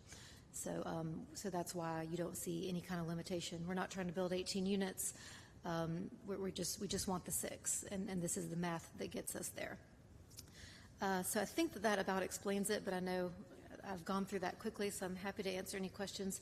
And just for fun, I do want to show you, this is, thank you. Oh, perfect, thank you. This is a book you guys probably all recognize. There's a few copies here in the building. Greensboro's Architectural Record.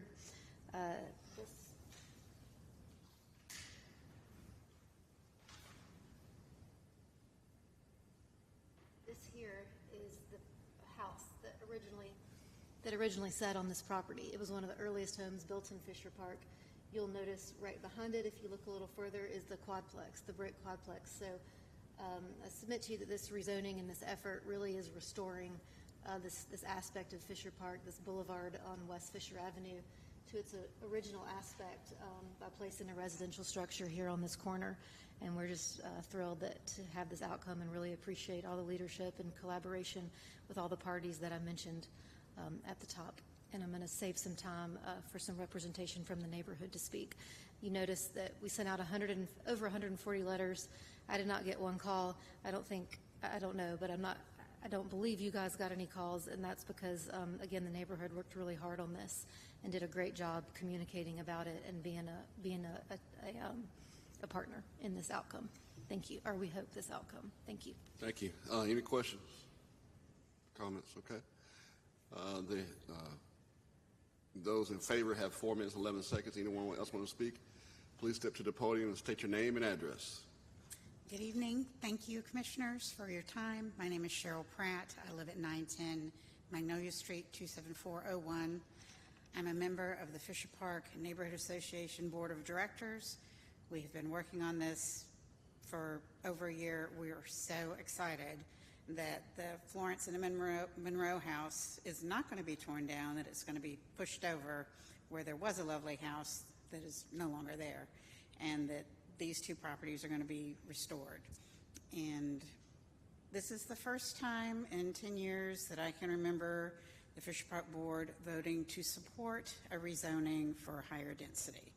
Most of the time people will be dragged kicking and screaming for such a thing, but this really meets middle housing needs in our neighborhood, and it preserves 2 historic structures at the same time. So we're just thrilled to death. Thank you. Thank you. And thank you for your time. Any questions? Any comments? All right. Thank you. Just a quick comment. Congratulations.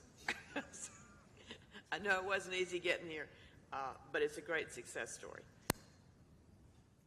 All right. Is there anyone that's speaking in opposition to this item?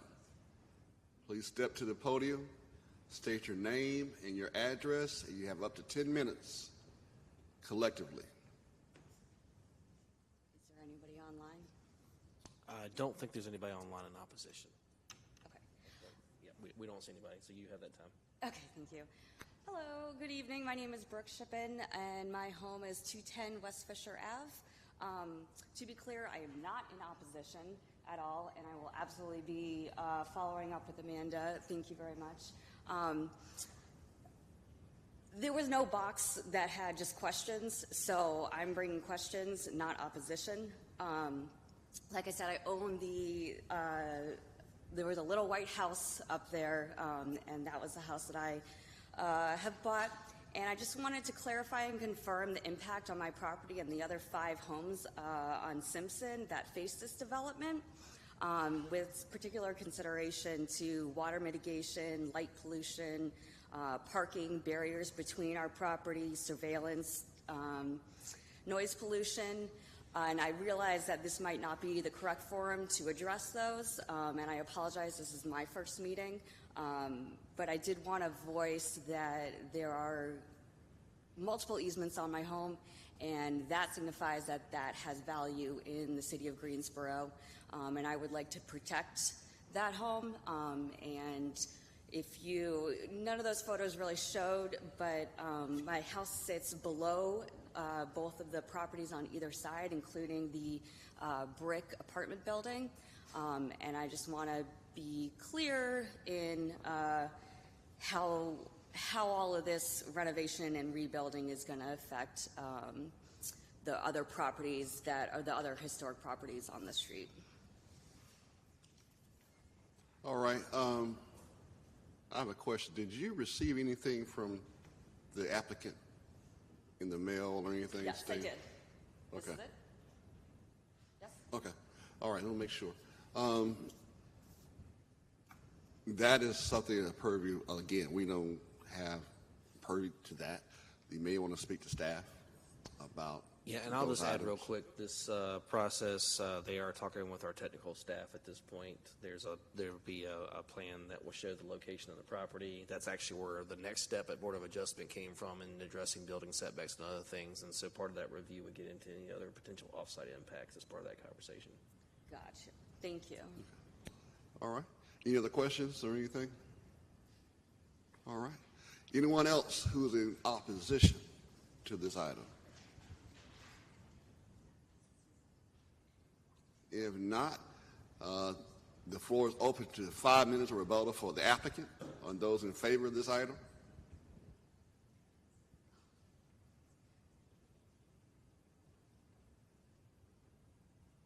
Hearing none, seeing none, now the floor is open for 5 minutes of rebuttal for those in opposition to this item.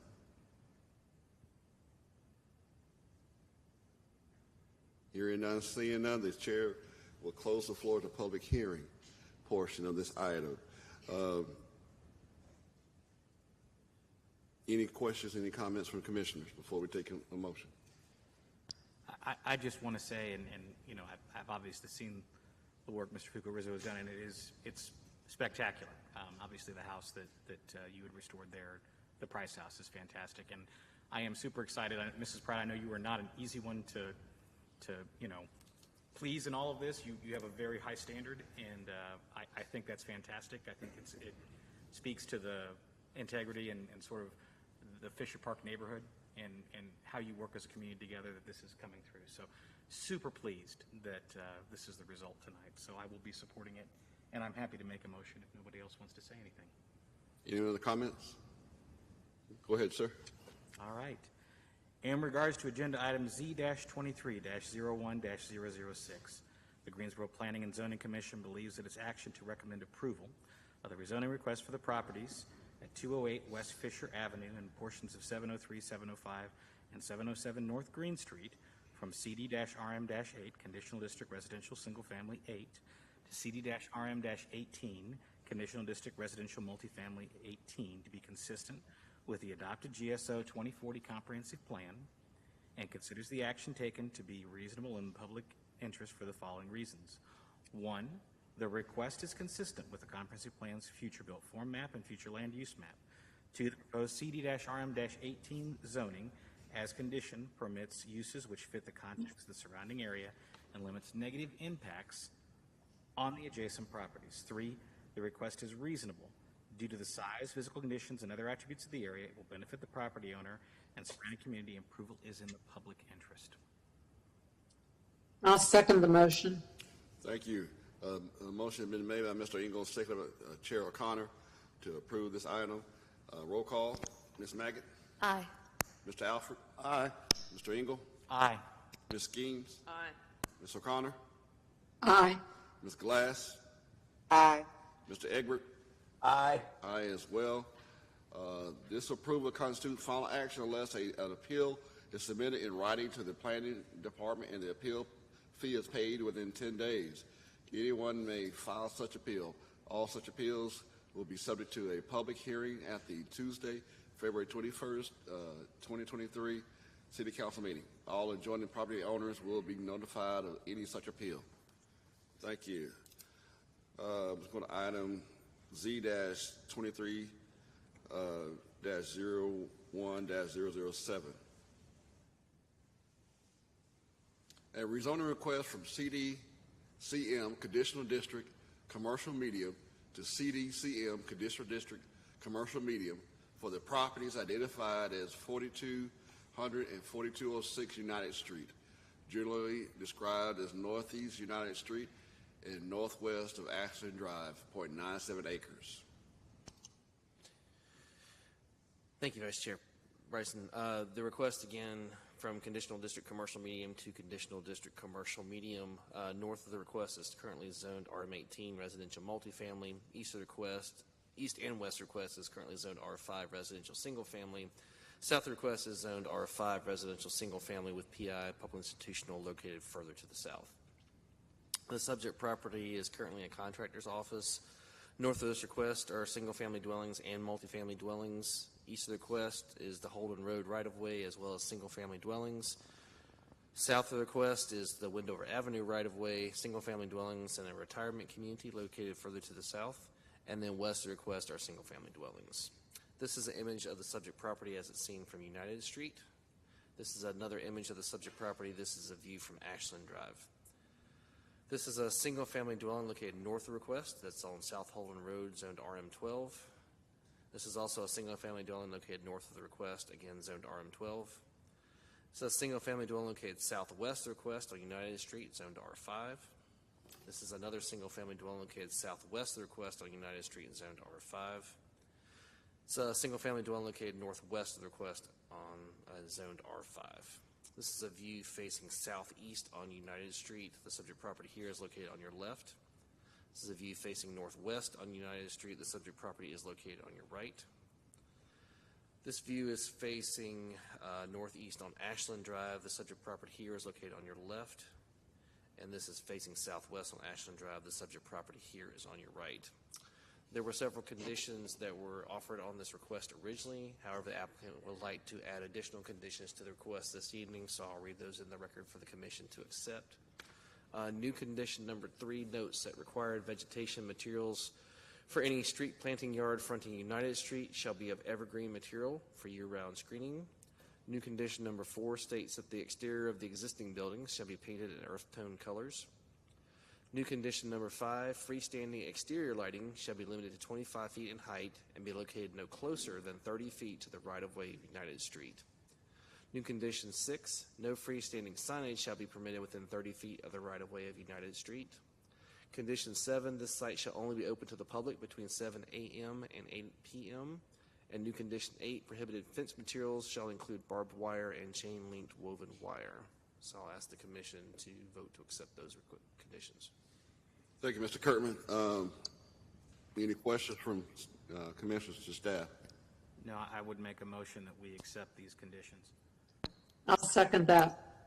It's been moved by Mr. Ingle, seconded by Chair O'Connor, that we accept the additional conditions set forth on this item. Roll call. Ms. Maggott? Aye. Mr. Alford? Aye. Mr. Ingle? Aye. Ms. Skeens? Aye. Ms. O'Connor? Aye. Ms. Glass? Aye. Mr. Egbert? Mr. Egbert?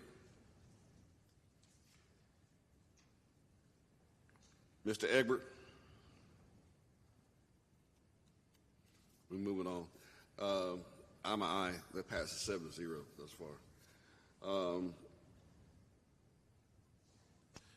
Really quick, Chair Bryson, I'll just add this is designated as urban central on the future built form map and residential on the future land use map at a comprehensive plan. We do feel like this request does support the growing economic competitiveness, big idea to build a prosperous, resilient economy that creates equitable opportunities to succeed in prioritizing sustainability goal to build economic resilience and expand the local economy's ability to withstand and adjust to disruptions and changes at the regional, national, and global scales. This request as condition does allow additional commercial uses to an existing commercial zone tract and then incorporates a number of conditions to limit negative impacts on adjacent and nearby residential properties, and staff is recommending approval of the request. Okay. We need to hear from the applicant now, or, okay. The applicant has up to 10 minutes, 10 combined minutes. Please state your name and your address. Two points of order. Nick is handing out some materials for you all to hand down on the dais. And before we start the clock, I'm not sure that the staff had received another update to our condition. And so let me see if I can we go to that page on the conditions? Mike, yeah, go back one. Okay.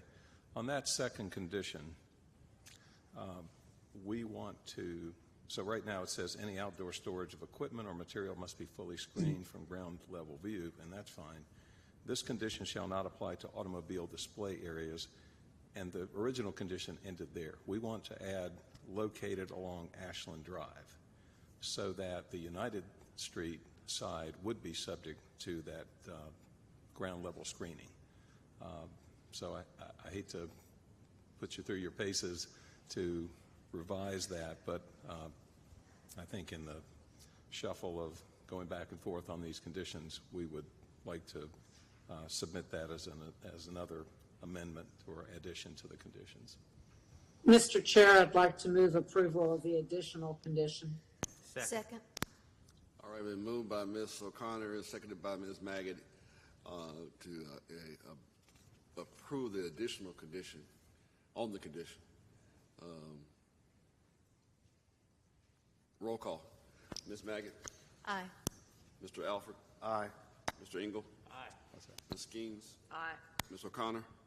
Aye. Ms. Glass? Aye. Mr. Egbert? Aye. Thank you. And I'm the aye as well. That passes for the revision to the condition. Now you have 10 minutes. Okay, thank you. For the record, it's Mark Isaacson, 804 Green Valley Road in Greensboro. I'm here representing the property owner as well as the proposed user. The proposed user is a local business person, Christopher Robinson, who owns a automobile sales lot here in Greensboro, and this would be his second location in the city. So in the limited time available, I'd like to go over 3 points about this project with you. First, the history of it. Secondly, the current zoning and the current allowed uses. And thirdly, the proposed future use. So, Mike, if you can flip to the first page after the conditions. Yeah. About the history of this property. This property was used for decades by Hardin Oil Company. And as a matter of fact, there is a recorded called Notice of Residual Petroleum, which we have on the screen for you here, that limits the uses of the property to just industrial or commercial uses only. So this property will never be used for residential or a school or daycare center or a park or recreation area per the state agency, environmental agency that regulates contaminated properties. Now, to allay some concerns, the tanks have been removed, the oil's been cleaned up, and everything. They have a no further action letter from DEQ, the state agency, but the condition under which that was all done was the recording of this perpetual land use restriction. So what we have here is a piece of property that was used for many, many years by an oil distribution company and has a permanent perpetual land use regulation on it. If you'll flip to the next page, please, Mike. So we researched this a little bit, and here is a photograph from 1974 of the Hardin Oil Company property. And you'll see outlined in red the parcels that are the subject of this rezoning. Obviously, at the time, this was a pretty intensive use. It was used for industrial purposes, for oil distribution, so trucks coming in and out, and a fairly heavy-duty industrial use for many, many years. And then after a while, this property was sold and has been used since, I think, 2007 for a plumbing contractor. And it was rezoned in 2007 for commercial medium, which is the old general business zoning in our code and is the broadest zoning district for business uses that we have in the city. It was and is subject to some conditions, and one of the conditions that was imposed at the time was no automobile sales. So that was in 2007. 15 years later, here we are. The plumbing contractor that has been using the property is nearing retirement age and started looking at his options. And so Mr. Robinson came along and is interested in leasing and perhaps purchasing the property for an automobile sales lot. On the next slide there, Mike. This is an aerial photograph, and I've just put this here to give the Commission a broader perspective and sort of the reasoning behind our request. The red, again, outlines the subject parcels, and you can see here the proximity of the property to Ashland, to Holden, and to Wendover. And the property has been used for, I guess I'd say, light industrial purposes. A plumbing contractor who's had his office there, his equipment there, and his trucks coming in and out from time to time. But the real purpose of this is to show the location, the proximity to these major thoroughfares, and just what we have here.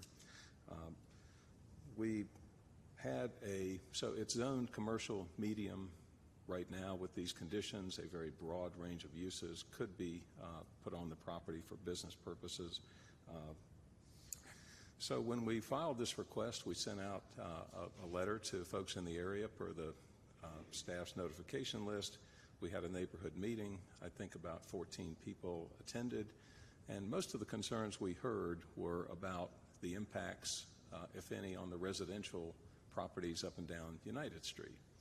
And so we looked into that, started talking about that with our client, the proposed user of the property, and trying to determine how we could best and most effectively approach the issues that were raised.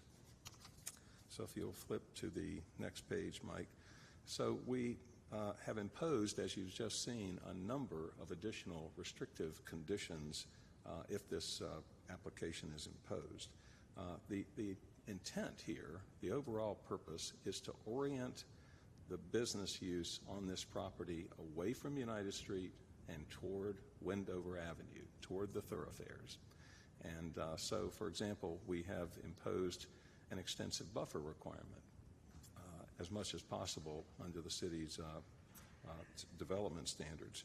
We have put on other conditions that limit the use of chain link or barbed wire fencing. We have limited the location of any signage to be at least 30 feet away from the right-of-way of United Street, as well as any lighting. So we have pushed everything away from United Street as much as reasonably possible to still allow an area of operation. In fact, to make things as compatible as possible, we even imposed a condition that the building located on the property would be repainted in earth tone colors to try to blend in as much as possible with the residences and the other properties in the area. And I'm certainly aware that some may just not like the proposed use for automobile sales, and I would suggest that the Commission bear in mind the broad range of permitted uses and the limited conditions that are imposed on the property right now, and the significant conditions that we have suggested or volunteered to impose if this would be approved. So we believe that orienting a new business to be located here for upgrading the property, imposing these conditions, orienting the business toward the thoroughfares and away from United Street makes sense, and certainly would not be required if the property were developed right now for the wide range of uses that would be permitted. I asked Chris, why here? why would you want to locate an automobile sales lot here? And he said, well, when's the last time you bought a car? And I had to admit it's been a while, so I don't think people do as I guess I was experienced with just going to a car lot and looking around. Most of that research is done online, and people figure out, as he said, exactly what's on the lot, what options that vehicle has, and they come and look at it. He has, or he expects, an average about 4 to 6 customers a day to visit his property. He has 3 employees that will work at this property. There are 2 garage doors there. He would use those for just preparing vehicles for sale. There would be very little in the way of any serious or significant work done on vehicles. That's just not what he does. So I certainly recognize, or we recognize, the concerns about the use of the property for automobile sales, but I would submit to the Commission that while the property is located near residential, it is at the end of a street that faces Wendover Avenue and is located off of Holden Road, near the interchange with Wendover. So that's really the focus here. We recognize that, and we have designed our conditions intentionally and thoughtfully to address that. What we're suggesting here is allowing automobile sales. It's a fairly limited impact, we believe, and imposing significantly restrictive new conditions. So given the history of this property, the current broad range of permitted uses under the zoning ordinance, and the proposed new conditions, we believe this is a reasonable request, and happy to answer any questions that the Commission may have. Any commissioners have any questions? Sorry, was there one more slide? All right. Yeah. Thank you, sir. Okay, thank you. We have 45 seconds left for those who are in favor.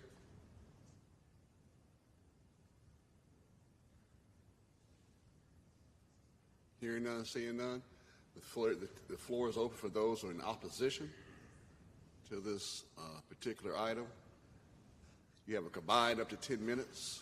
Please step to the podium, state your name and address.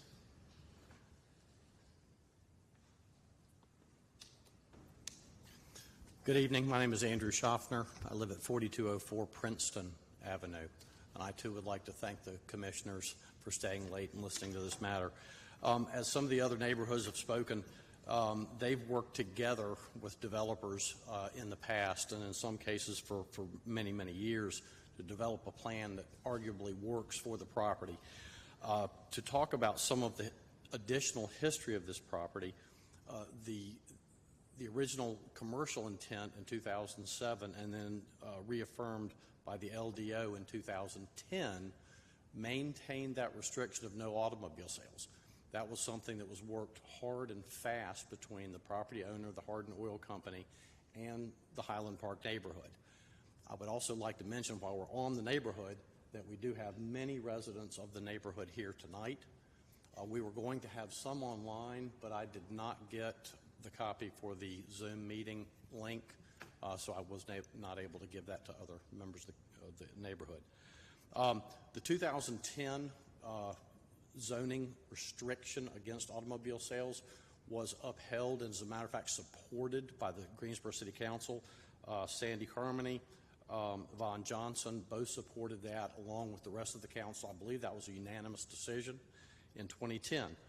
In 2012, the current owner of the property had an option to purchase the property. That option was if I can get the zoning changed for automobile sales. That was in 2012. That went before this commission.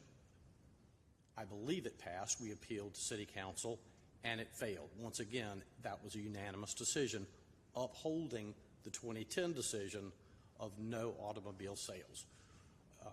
Highland Park is not against development, commercial or otherwise. We have worked with the Sheets Company for the Sheets development at Market and United.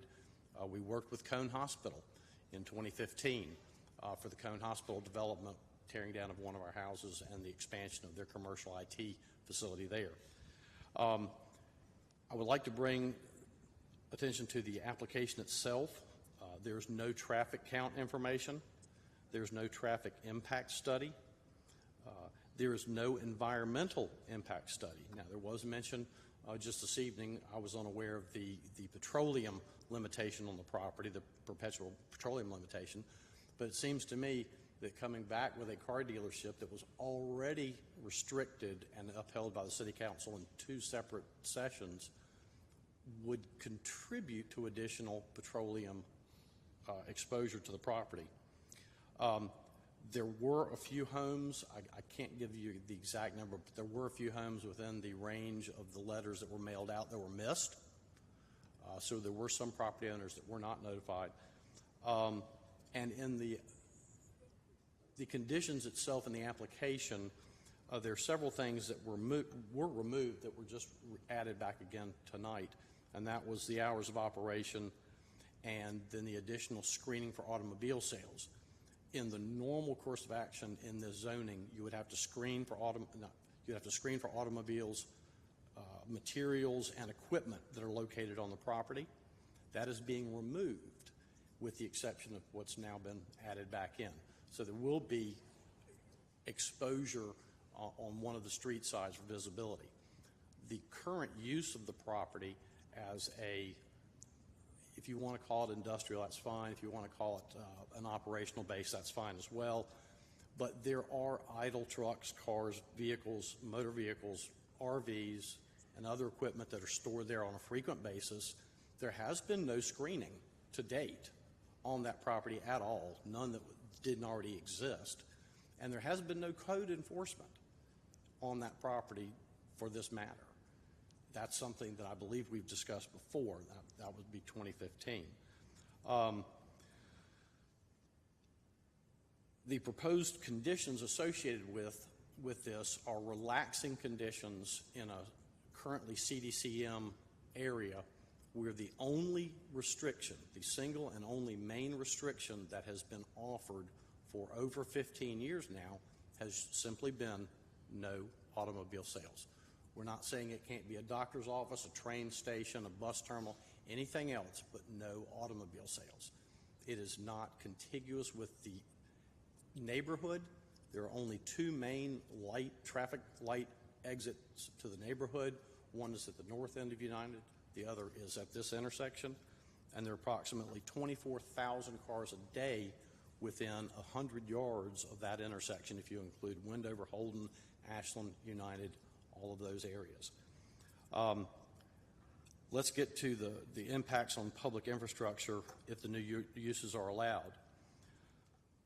We can make presumptions about what other entities within city government may require of the developer for this to proceed. What we can't do is make sure that those things happen at this point in your decision to grant land use to this property, which would then be in perpetuity. That's very important if you consider that the single distinction of this property is that it has already been maintained as a non-automobile sales location for 15 years. This would change that, and this would carry in perpetuity for land use on this location. Water and sewer use, obviously if it was a car dealership, it's fairly vacant right now. I don't even think that there are working bathrooms in it. Increase in water use, sewer use for washing of automobiles, that's possible. Stormwater infrastructure, there is none. There is none on the property. I have not brought the map. I can do that at the next meeting or send it if necessary. But there are no stormwater facilities within 175 feet of the subject property itself. Though it was mentioned that the stormwater might be an issue with flooding, there was a flood in 2019 on Ashland Avenue. The water depth was 3 feet deep, Ashland, all the way up Ashland and into and under the Wendover Bridge. That caused damage to about 6 or 7 homes. One of them had to be condemned by the city, and I believe you'll see the flood zone map in one of the documents that I emailed to the city yesterday. It's happened in 2019. It happened in 2009 in a similar situation, and this property is on the toe of that flood zone area. Buffalo Creek is about 100 yards down the street, so any effluent from this property would move forward into Buffalo Creek, subsequently down into the Greensboro Arboretum. That's not good for the environment. The ability of adjacent roadways and bicycle pedestrian facilities to handle the increased demand. There are none. There are no sidewalks. There are no pedestrian facilities. There are no bike lanes. We have spoken to City Council about this numerous times, especially during the cone development process, that we would like to see sidewalks on United Avenue. We would like to see pedestrian and sidewalks and bike lanes on United Avenue, United and Ashland Avenue. That has not occurred. Had that infrastructure been addressed as part of our agreement in 2015, we might be a little bit more amenable to this. But this is going to create a hazard for pedestrians and bicyclists. Many of the other adjacent geographic areas have added plenty of sidewalks, ADA compliant crosswalks, and new traffic signals. We know that the traffic signal structure at Holden and Wendover Avenue is non-compliant because the lights are too close together. We asked for a retiming and a reset and a redevelopment of that section of the road where it on-ramps to Holden Road, and that has not been completed. That is another choke point for vehicles if the proposed use goes through and they have an exit only onto Ashland Avenue from the subject property. There's already a 3.5 cycle light turn because most of the traffic in the morning and the afternoon is bus traffic for children. Those buses cannot turn right on red. Traffic is constantly backed up beyond the United intersection onto Ashland Avenue.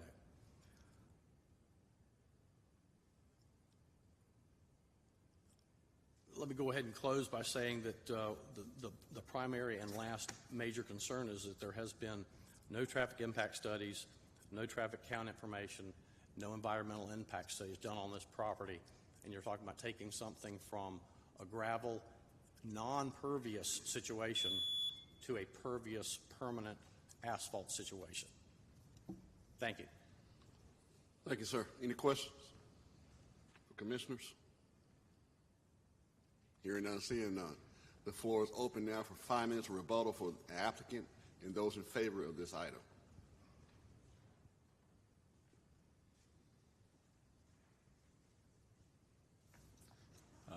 Thank you, Mr. Vice Chair. I think it is safe to say that automobile sales must have been a point of contention because that condition prohibiting them was imposed in 2007. I think the difference here is that we're submitting several new restrictive conditions that were not submitted then or in any other application.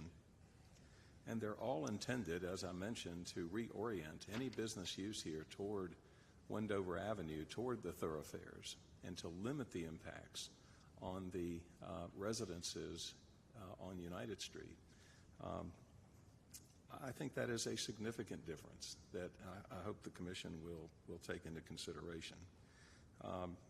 There are no other changes that we're really suggesting to the existing zoning conditions. I heard something about we're relaxing some of those conditions, and we're not. I welcome you to ask staff about that or inquire or review, but the conditions that are already imposed now under commercial medium are only being changed in terms of use to eliminate the prohibition on automobile sales. Now, as far as the traffic impact analysis, Nolan's here. I think he can confirm that no study was required. Given the wide range of more intensive commercial uses that could be installed here or used here on the property, an automobile sales lot, I think, and I'm not a transportation engineer, but in my experience, that would not come close to tripping a trigger for requiring a new study, given the other wide range of permitted uses right now. As far as environmental impact, of course, we have a site plan would be submitted. TRC would review that very carefully. It would go through all the departments for their review, including environmental. And sidewalks would be required. You're welcome to confirm that with staff, but I believe that's a standard, a development standard that would be required to improve this property. So I guess I would close by saying that I see this application as an opportunity for improvement. And Mike, can you bring up the last couple of pages of our presentation? Yeah, I just wanted to show two renderings of what the applicant proposes to do here. This is looking at the property from Ashland, and he would have landscaping here of different types. This is not final. It hasn't been approved, but you can see that the vehicles would be stored on the lot. The building would be improved and painted. It would be upgraded. And this is just a visual for illustrative purposes from Ashland. And then the next one, please. And this is looking at the property from United. So the building, again, would be upgraded. There would be, not certain about this kind of fencing, but the view is essentially the same from United Street. So just wanted to give the commission an illustrative rendering of what those views would likely look like if this should be approved. Happy to answer any questions that the commission may have, and thank you for your consideration. Any questions from commissioners? Ms. Skeem? Confirmation, I believe I heard you say earlier that Mr. Robinson has other lots. This is his business. This is his business. He's not a newbie with a pickup truck and a broom, and he's going to go out there and try to sell cars. No, that's correct. He has another automobile sales business on, I think, South Elm, Eugene Street.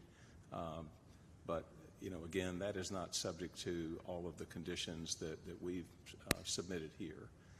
So this would be a very tightly controlled development standard, given, number one, the extensive conditions that we've submitted, and secondly, the, I guess, updated development standards in the ordinance that require screening and other limitations when you have a business located in an area such as this.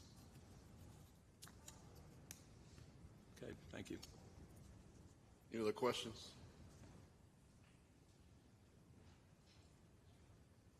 The chair have 5 minutes for rebuttal for those in opposition of this item.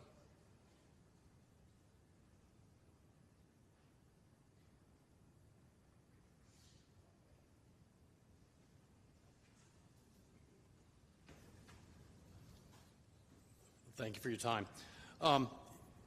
In the Greensboro 2040 plan, following on from the 2010 decisions to eliminate automobiles, the 2012 decision to eliminate automobiles,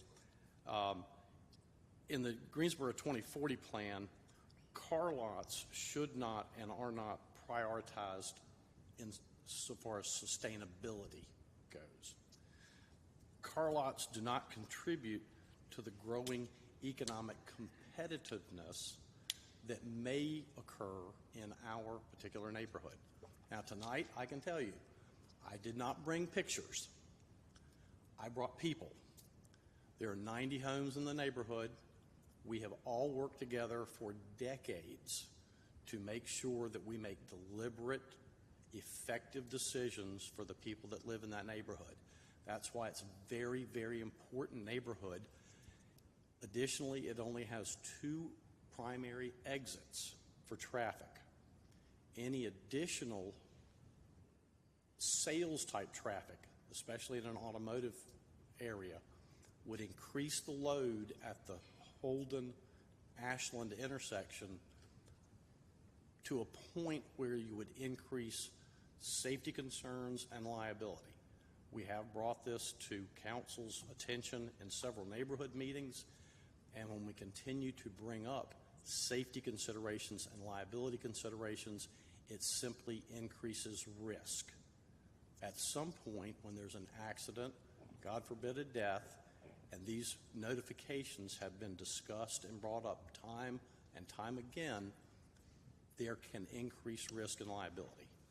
We don't want that in the neighborhood. Paving the property will eliminate the pervious material that's there, the gravel material. It will create additional runoff. I do realize that that is addressed after your decision.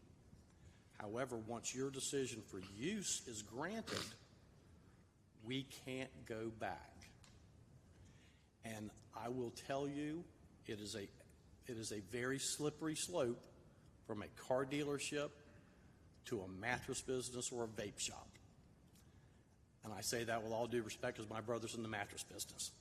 But it is a slippery slope. And while we might be able to say, oh, we have this potential here in the near term, once you grant this use, it's there forever. We don't know what car lot that's going to be 2 years down the road, 5 years down the road, 10 years down the road, or whatever other type of business might be there if this is opened up to that facility. I can tell you that in past, you can consider this. I have not seen an abandoned Hardee's very often turn into a Starbucks. I've very rarely seen an abandoned Kmart turn into a Macy's. So once you start this process of downgrading and adding a restriction that's been in place for 15 years, you move down a slippery slope to degradation. That's all I have. Thank you. Any questions for commissioners? All right. Thank you, sir. Thank you. The rebuttal period for those in opposition have a minute, 29 seconds.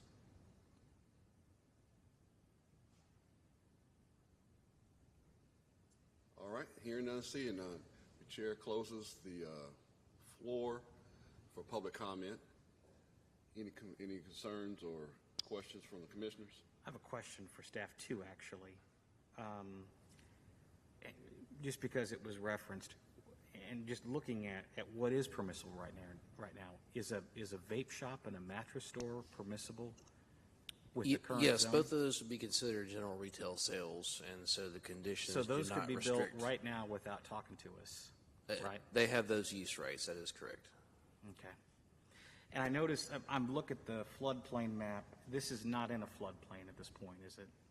I was just checking that. It is Yeah. outside the floodplain. The floodplain is actually located further to the southeast, closer to the That's what I thought. intersection. It seems to be under the overpass is where it seems to terminate, right at the property line. That's what's showing on our maps, yes.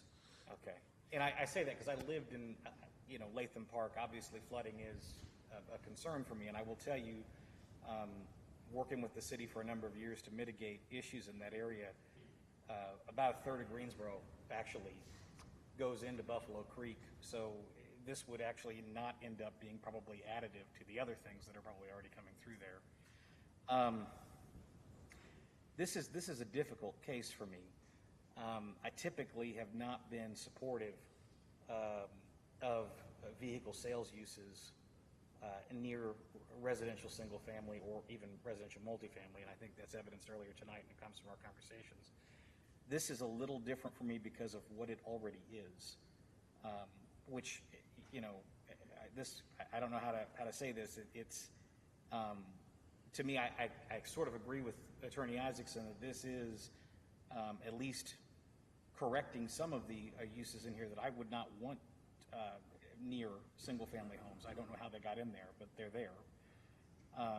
So I feel like I'd like to see the dialogue continue. I'm going to support it tonight. I have a feeling that it's going to end up going to City Council. And at this point, I'd like to support those conversations with a positive vote on my part. So I will be supporting it this evening. Any more comments? Yes, ma'am. Yes, Mr. Chair. Yes. I have to admit that this is not an easy decision either for me. It's difficult. because I'm sympathetic and understand what the neighbors are talking about. But while environmental concerns are not in the purview of the planning and zoning, how it impacts the land use is. And I think to understand that this has been painted into a corner, this particular piece of property, because there are so many restrictions. It cannot ever be used for residential purposes. It can't be a park. It can't be an enclosed area that houses other people. So there are a lot of things off the map that some neighbors had recommended as good uses. The idea or notion of having a car lot near me would be unattractive on its face, but I think that the owner and the potential user have worked very diligently to come up with a solution that will make a fair use out of a property that, with restrictions that will buffer it from the neighborhood, with the landscaping, with the guarantee that there would be no barbed wire, that the entrances and uses would be from various sides of the property away from the residential properties, that the lights wouldn't be a bother. So I think that they have worked diligently on this, and I think they have heard the concerns and are sensitive to them. So I think because of all the restrictions that have been introduced, I will be comfortable with this and I will support it. Any further comments or questions? Yes. I just want to comment that I've been driving by this corner now since I got my driver's license, and I won't tell you when that was. And it might have been restricted to no automobile sales, but that's what was going on. There were RVs with for sale signs, there were cars with for sale signs, there were pickups with for sale signs. It was a junky little corner. And folks, it's the corner of Wendover and Holden. I mean, the traffic count there, I understand why they want to orient it to Wendover, because that's where it is. And I also, it kind of struck a chord. My last car was, I did all my research on the internet, and I went down to the car dealer lot, and I said, I want that one. I want to test drive it. I drove it. I bought it. That's the way cars are purchased today. You don't, it's not like the old days of going down Wendover and going to every lot and looking at all the cars. You don't have to do that. So traffic alone it's going to be minimal. And I applaud the applicant and the conditions that have been added. They've gone overboard to work with the neighbors. They've gone overboard to screen. By virtue of what's going to happen, the neighborhood's going to get some sidewalks down on that corner. I think the use makes good sense, so I'll be supporting it. All right. Any further questions or comments? I'd like to make a comment. Yes, ma'am. I too have been very perplexed about this change. And on the day that I went down to see the property, there was an accident at the end of Ashland and Holden Road. You know, that's a very strange turn to get onto Wendover. So, but now hearing the additional conditions, so I've been really on the fence, not liking the idea of adding this in the residential neighborhood. But now after hearing all the conditions that have been added, I will be voting in favor. Thank you. Any further comments? If not, I've closed the public hearing already, didn't I? Mm-hmm. Okay, I'll make sure. The chair entertain a motion. Mr. Chair, I'll make a motion. Yes, ma'am. Go, Chair O'Connor. The Greensboro Planning and Zoning Commission believes that its action to recommend approval of the rezoning request for the property at 4200 and 4206 United Street from CDCM, Conditional District Commercial Medium, to CDCM, Conditional District Commercial Medium, to be consistent with the adopted GSO 2040 Comprehensive Plan, and considers the action taken to be reasonable and in the public interest for the following reasons. The request is consistent with the Comprehensive Plan's future built form map and future land use map. The proposed CDCM zoning district as conditioned permits uses which fit the context of surrounding area and limits negative impact on the adjacent properties. The request is reasonable due to the size, physical condition, and other attributes of the area.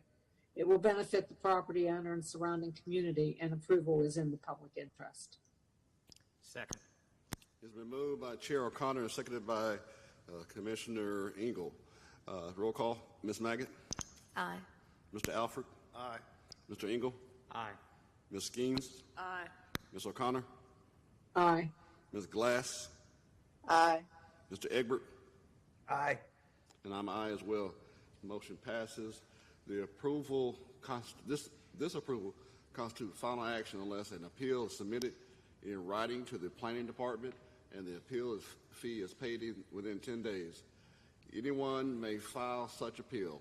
All such appeals will be subject to a public hearing at the Tuesday, February 21st, 2023 City Council meeting. All adjoining property owners will be notified of any such appeal. Thank you. All right.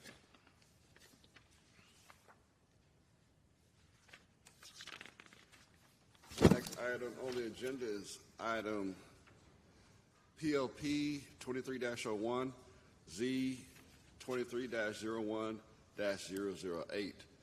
An annexation, original zoning, and rezoning request from County AG Agricultural and City R3 Residential Single Family 3 to City CDHI Conditional District Heavy Industrial for the property identified as 3923, 3927, and 3929 Presbyterian Road, formerly known as 3820-Y, 5006 and 5006 R1 East Lee Street, generally described as south of I-85 and north of Presbyterian Road, 18.1 acres.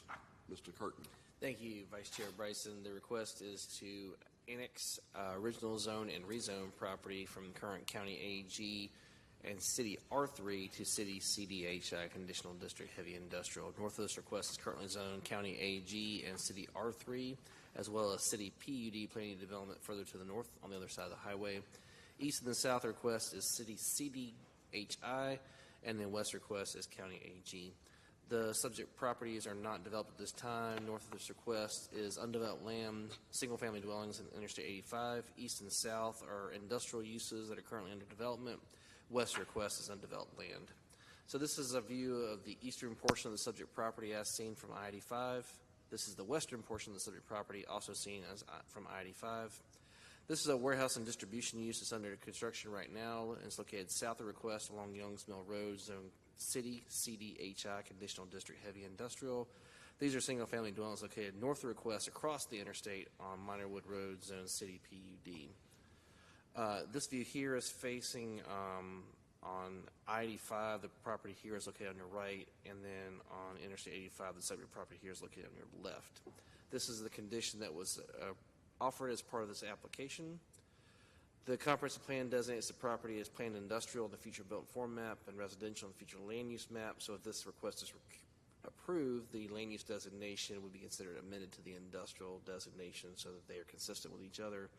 This request does support the comprehensive plan's growing economic competitiveness, big idea to build a resilient economy with the goal of increasing and preserving inventory of developable sites compatible with corporate and industrial uses, and it does allow uses that are complementary to those already existing in the surrounding area, and staff is recommending of these requests. I can answer your questions. Thank you, Mr. Kerr. Any questions, any comments? All right. The chair recognizes the applicant and those in favor of this item. You have up to 10 minutes. Please state your name and address. Thank you, Mr. Vice Chair. It's Mark Isaacson at 804 Green Valley Road. Could I ask if anyone is online to speak on this matter? We still have Mr. Werrell online. Yes, Mr. Werrell. He's our client. He's your client? Okay. Right. Then there's nobody else online. I think we can move through this fairly quickly. I'm here on behalf of the property owner. which owns the large parcel in the purple, which is already in the city and already zoned conditional district heavy industrial. It also has recently acquired the 3 properties to the north between this property and the interstate that are crosshatched and are the subject of this application.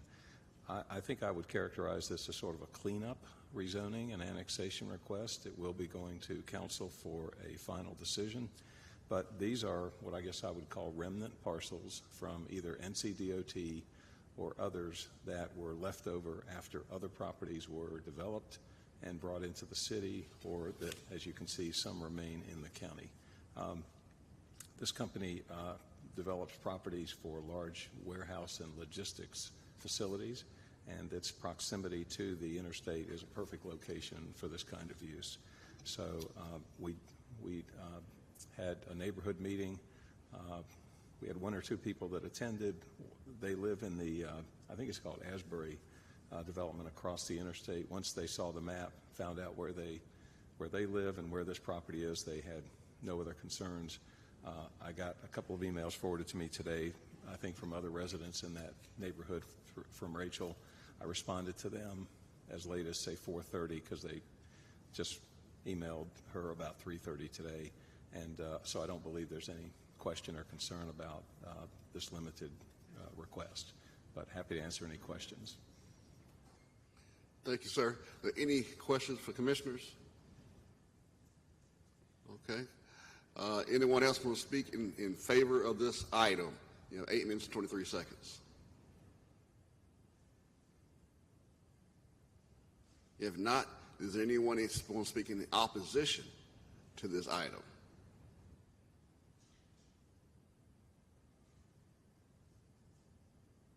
Hearing none, seeing none, the chair will close. Well, excuse me. Is there time for rebuttal? 5 minutes for rebuttal for those in favor. Yeah, rebuttal's not necessary. Yeah, if there's without no opposition.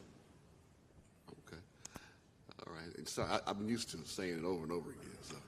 So those the chair will close the floor for any public hearing. Any questions and comments from commissioners? I'd like to make a motion. Yeah, please. Go ahead. Regarding Z23-01-008, the Greensboro Planning and Zoning Commission believes that its action to recommend approval. Can I stop you right there, please? I apologize. Should it be 3 votes, correct, or just 2? Just 2. Just 2. One for the annexation and one for the original zoning and rezoning. Okay. So the original zoning and rezoning. Yeah, okay, so I'll start over. You want to do the annexation first? Yes, let me do the annexation of PLP 23-01. Second. Okay.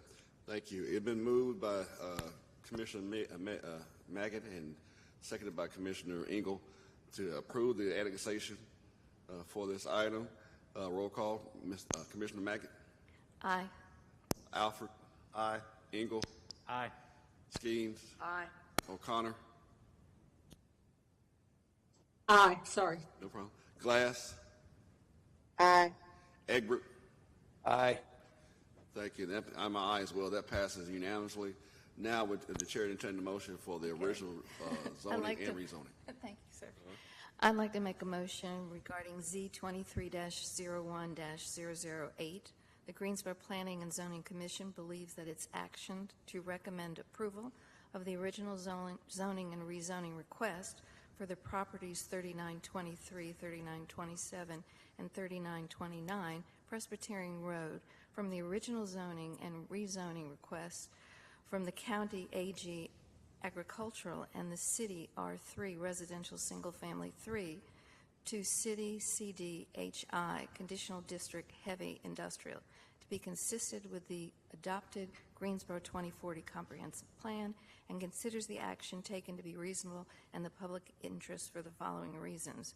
1, the request is consistent with the Comprehensive Plan's future build format and future land use map. 2, the proposed city CDHI zoning district as condition permits uses which fits the contents of the surrounding area and limits negative impacts on the adjacent properties. And 3, the request is reasonable due to the size, physical conditions, and other attributes of the area. It will benefit the property owner and the surrounding community, and approval is in the public interest. Second. All right, been moved by Commissioner Maggot, seconded by Commissioner Engel. Roll call. Commissioner Maggot? Aye. Alford? Aye. Engel? Aye. Skeens? Aye. O'Connor? Aye. Glass? Aye. Egbert? Aye. And I'm an aye as well. That passes unanimously, 8-0. This constitutes a favorable recommendation and is subject to a public hearing at the Tuesday, February 21st, 2023 City Council meeting. All right. So that's it for public hearings, correct? That's it for the agenda items from the planning department. We don't have anything specific. I will say we have a fairly lengthy agenda again in February, so just giving you a heads up on that, and we'll just update. We have a couple of things continued from this meeting to add to that agenda. We'll just see where we are at that point. So you said we got another lengthy one in February. Right now, we have a number of items on the agenda, yes. So you're bringing dinner next time? We will definitely provide some snacks. We appreciate you hanging in here for this. It would be nice if there was some sustenance provided. Yeah. Well, a few of these things had opposition at the last minute we weren't anticipating. So Yeah. I would never have seen that in this agenda. I'll best with you. Okay, one other thing. Mike sent an email today talking about a schedule change for April. So be sure that you take a look at your emails and know that the April meeting, because council has moved their meeting to Monday, the Planning and Zoning Commission meeting will be moved to Wednesday in April as well. So just be aware of that. Isn't that tax day? April 19th? It's going to be Zoning Commission Day then. Yeah. The 15th is usually tax day. I don't know where it falls. Hopefully not on our birthday, Mike. To the 18th. Yes. So it's tax day too, so hey. Okay. And I will also just remind the commission we meet with council next week, so we'll update you after that as far as the special meeting that we asked you about. March 1st is what we're looking for, but we'll know better next week if we're moving forward with that. So we're still looking at two potentials in March. Yes. Go ahead and keep the 9th on your agenda. There was some discussion about just with the level of interest, whether or not a second meeting might be necessary. I don't know that it would necessarily, but it's good just to have a backup date on there. So the 9th was for overflow. Correct. Right. March 1st was the date that everybody agreed we had the most participation, and that's the one we will move towards, subject to what council instructs us next week. Okay. In looking over the material that you sent, if we've got questions about it, we just direct them to you, Yes. or do we wait till that hearing date? If you get questions, I'd go ahead and direct them my way now. We'll be Okay. happy to try to answer questions ahead of time just to make sure you have as much background information on that. We'll do a presentation, obviously, about how we got to where we are and what those provisions mean. Is there going to be a deadline when you need those questions so you can have the information together? That's something we'll have to talk about after we know for sure we're doing that after next week. Yeah, maybe you can send some advance links or something if we want to be reading in advance. Yeah, honestly, that was on our agenda to do, and I just got lost with other things for this meeting. So I'll get that back out to you as far as there's a website out there. It's really easy, greensboronc.gov/short-term rentals. It has the proposed ordinance, the existing ordinance. That would be really great all in the an information. email. Yeah. That would be really great in an email. I'm really fast at writing things down. Yeah, but, no, I'll get it to you. All right, is this in addition to what you've already sent us? And I went to the city website and I printed out the ordinance language. No, that's just where everything is right now, where we're going Yeah. to use to push information out once if we're moving forward. We'll find out. Are there also links there for other communities in our area? At this point, we're the only ones with proposed rules in our immediate area. But yeah, we can get some information from the other jurisdictions that have some rules in place. Well, we've got that information that was actually in the paper about what Chapel Hill has done, Right. which helps relate back. Right. Will there be an option for people to submit comments to an online portal, and will those be consolidated? I think that's what for we probably us? will try to do is get as much of that ahead of time and then see if we can focus the speakers to a smaller portion. But again, we kind of have to have direction to move forward before we can take those next steps. All right. Any items for the Planning and Zoning Commission members. I wanted to say to those present and those at home, Happy New Year to you. I didn't get to say that at the beginning of the meeting. Got caught in traffic on Wendover, so Happy New Year. And I pray that things are going well for you in 2023. Look forward to this being a productive year for the commission and for the city of Greensboro, that we are seeing the fruits of our labors and things growing. And sometimes we may not agree on everything, but as long as we keep in mind why we are here.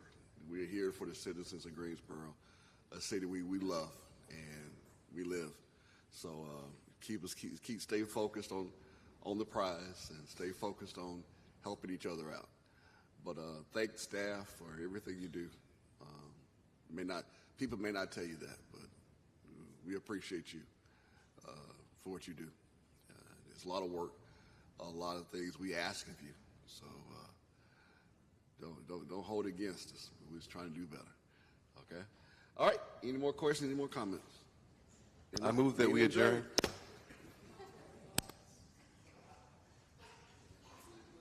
Recording stopped.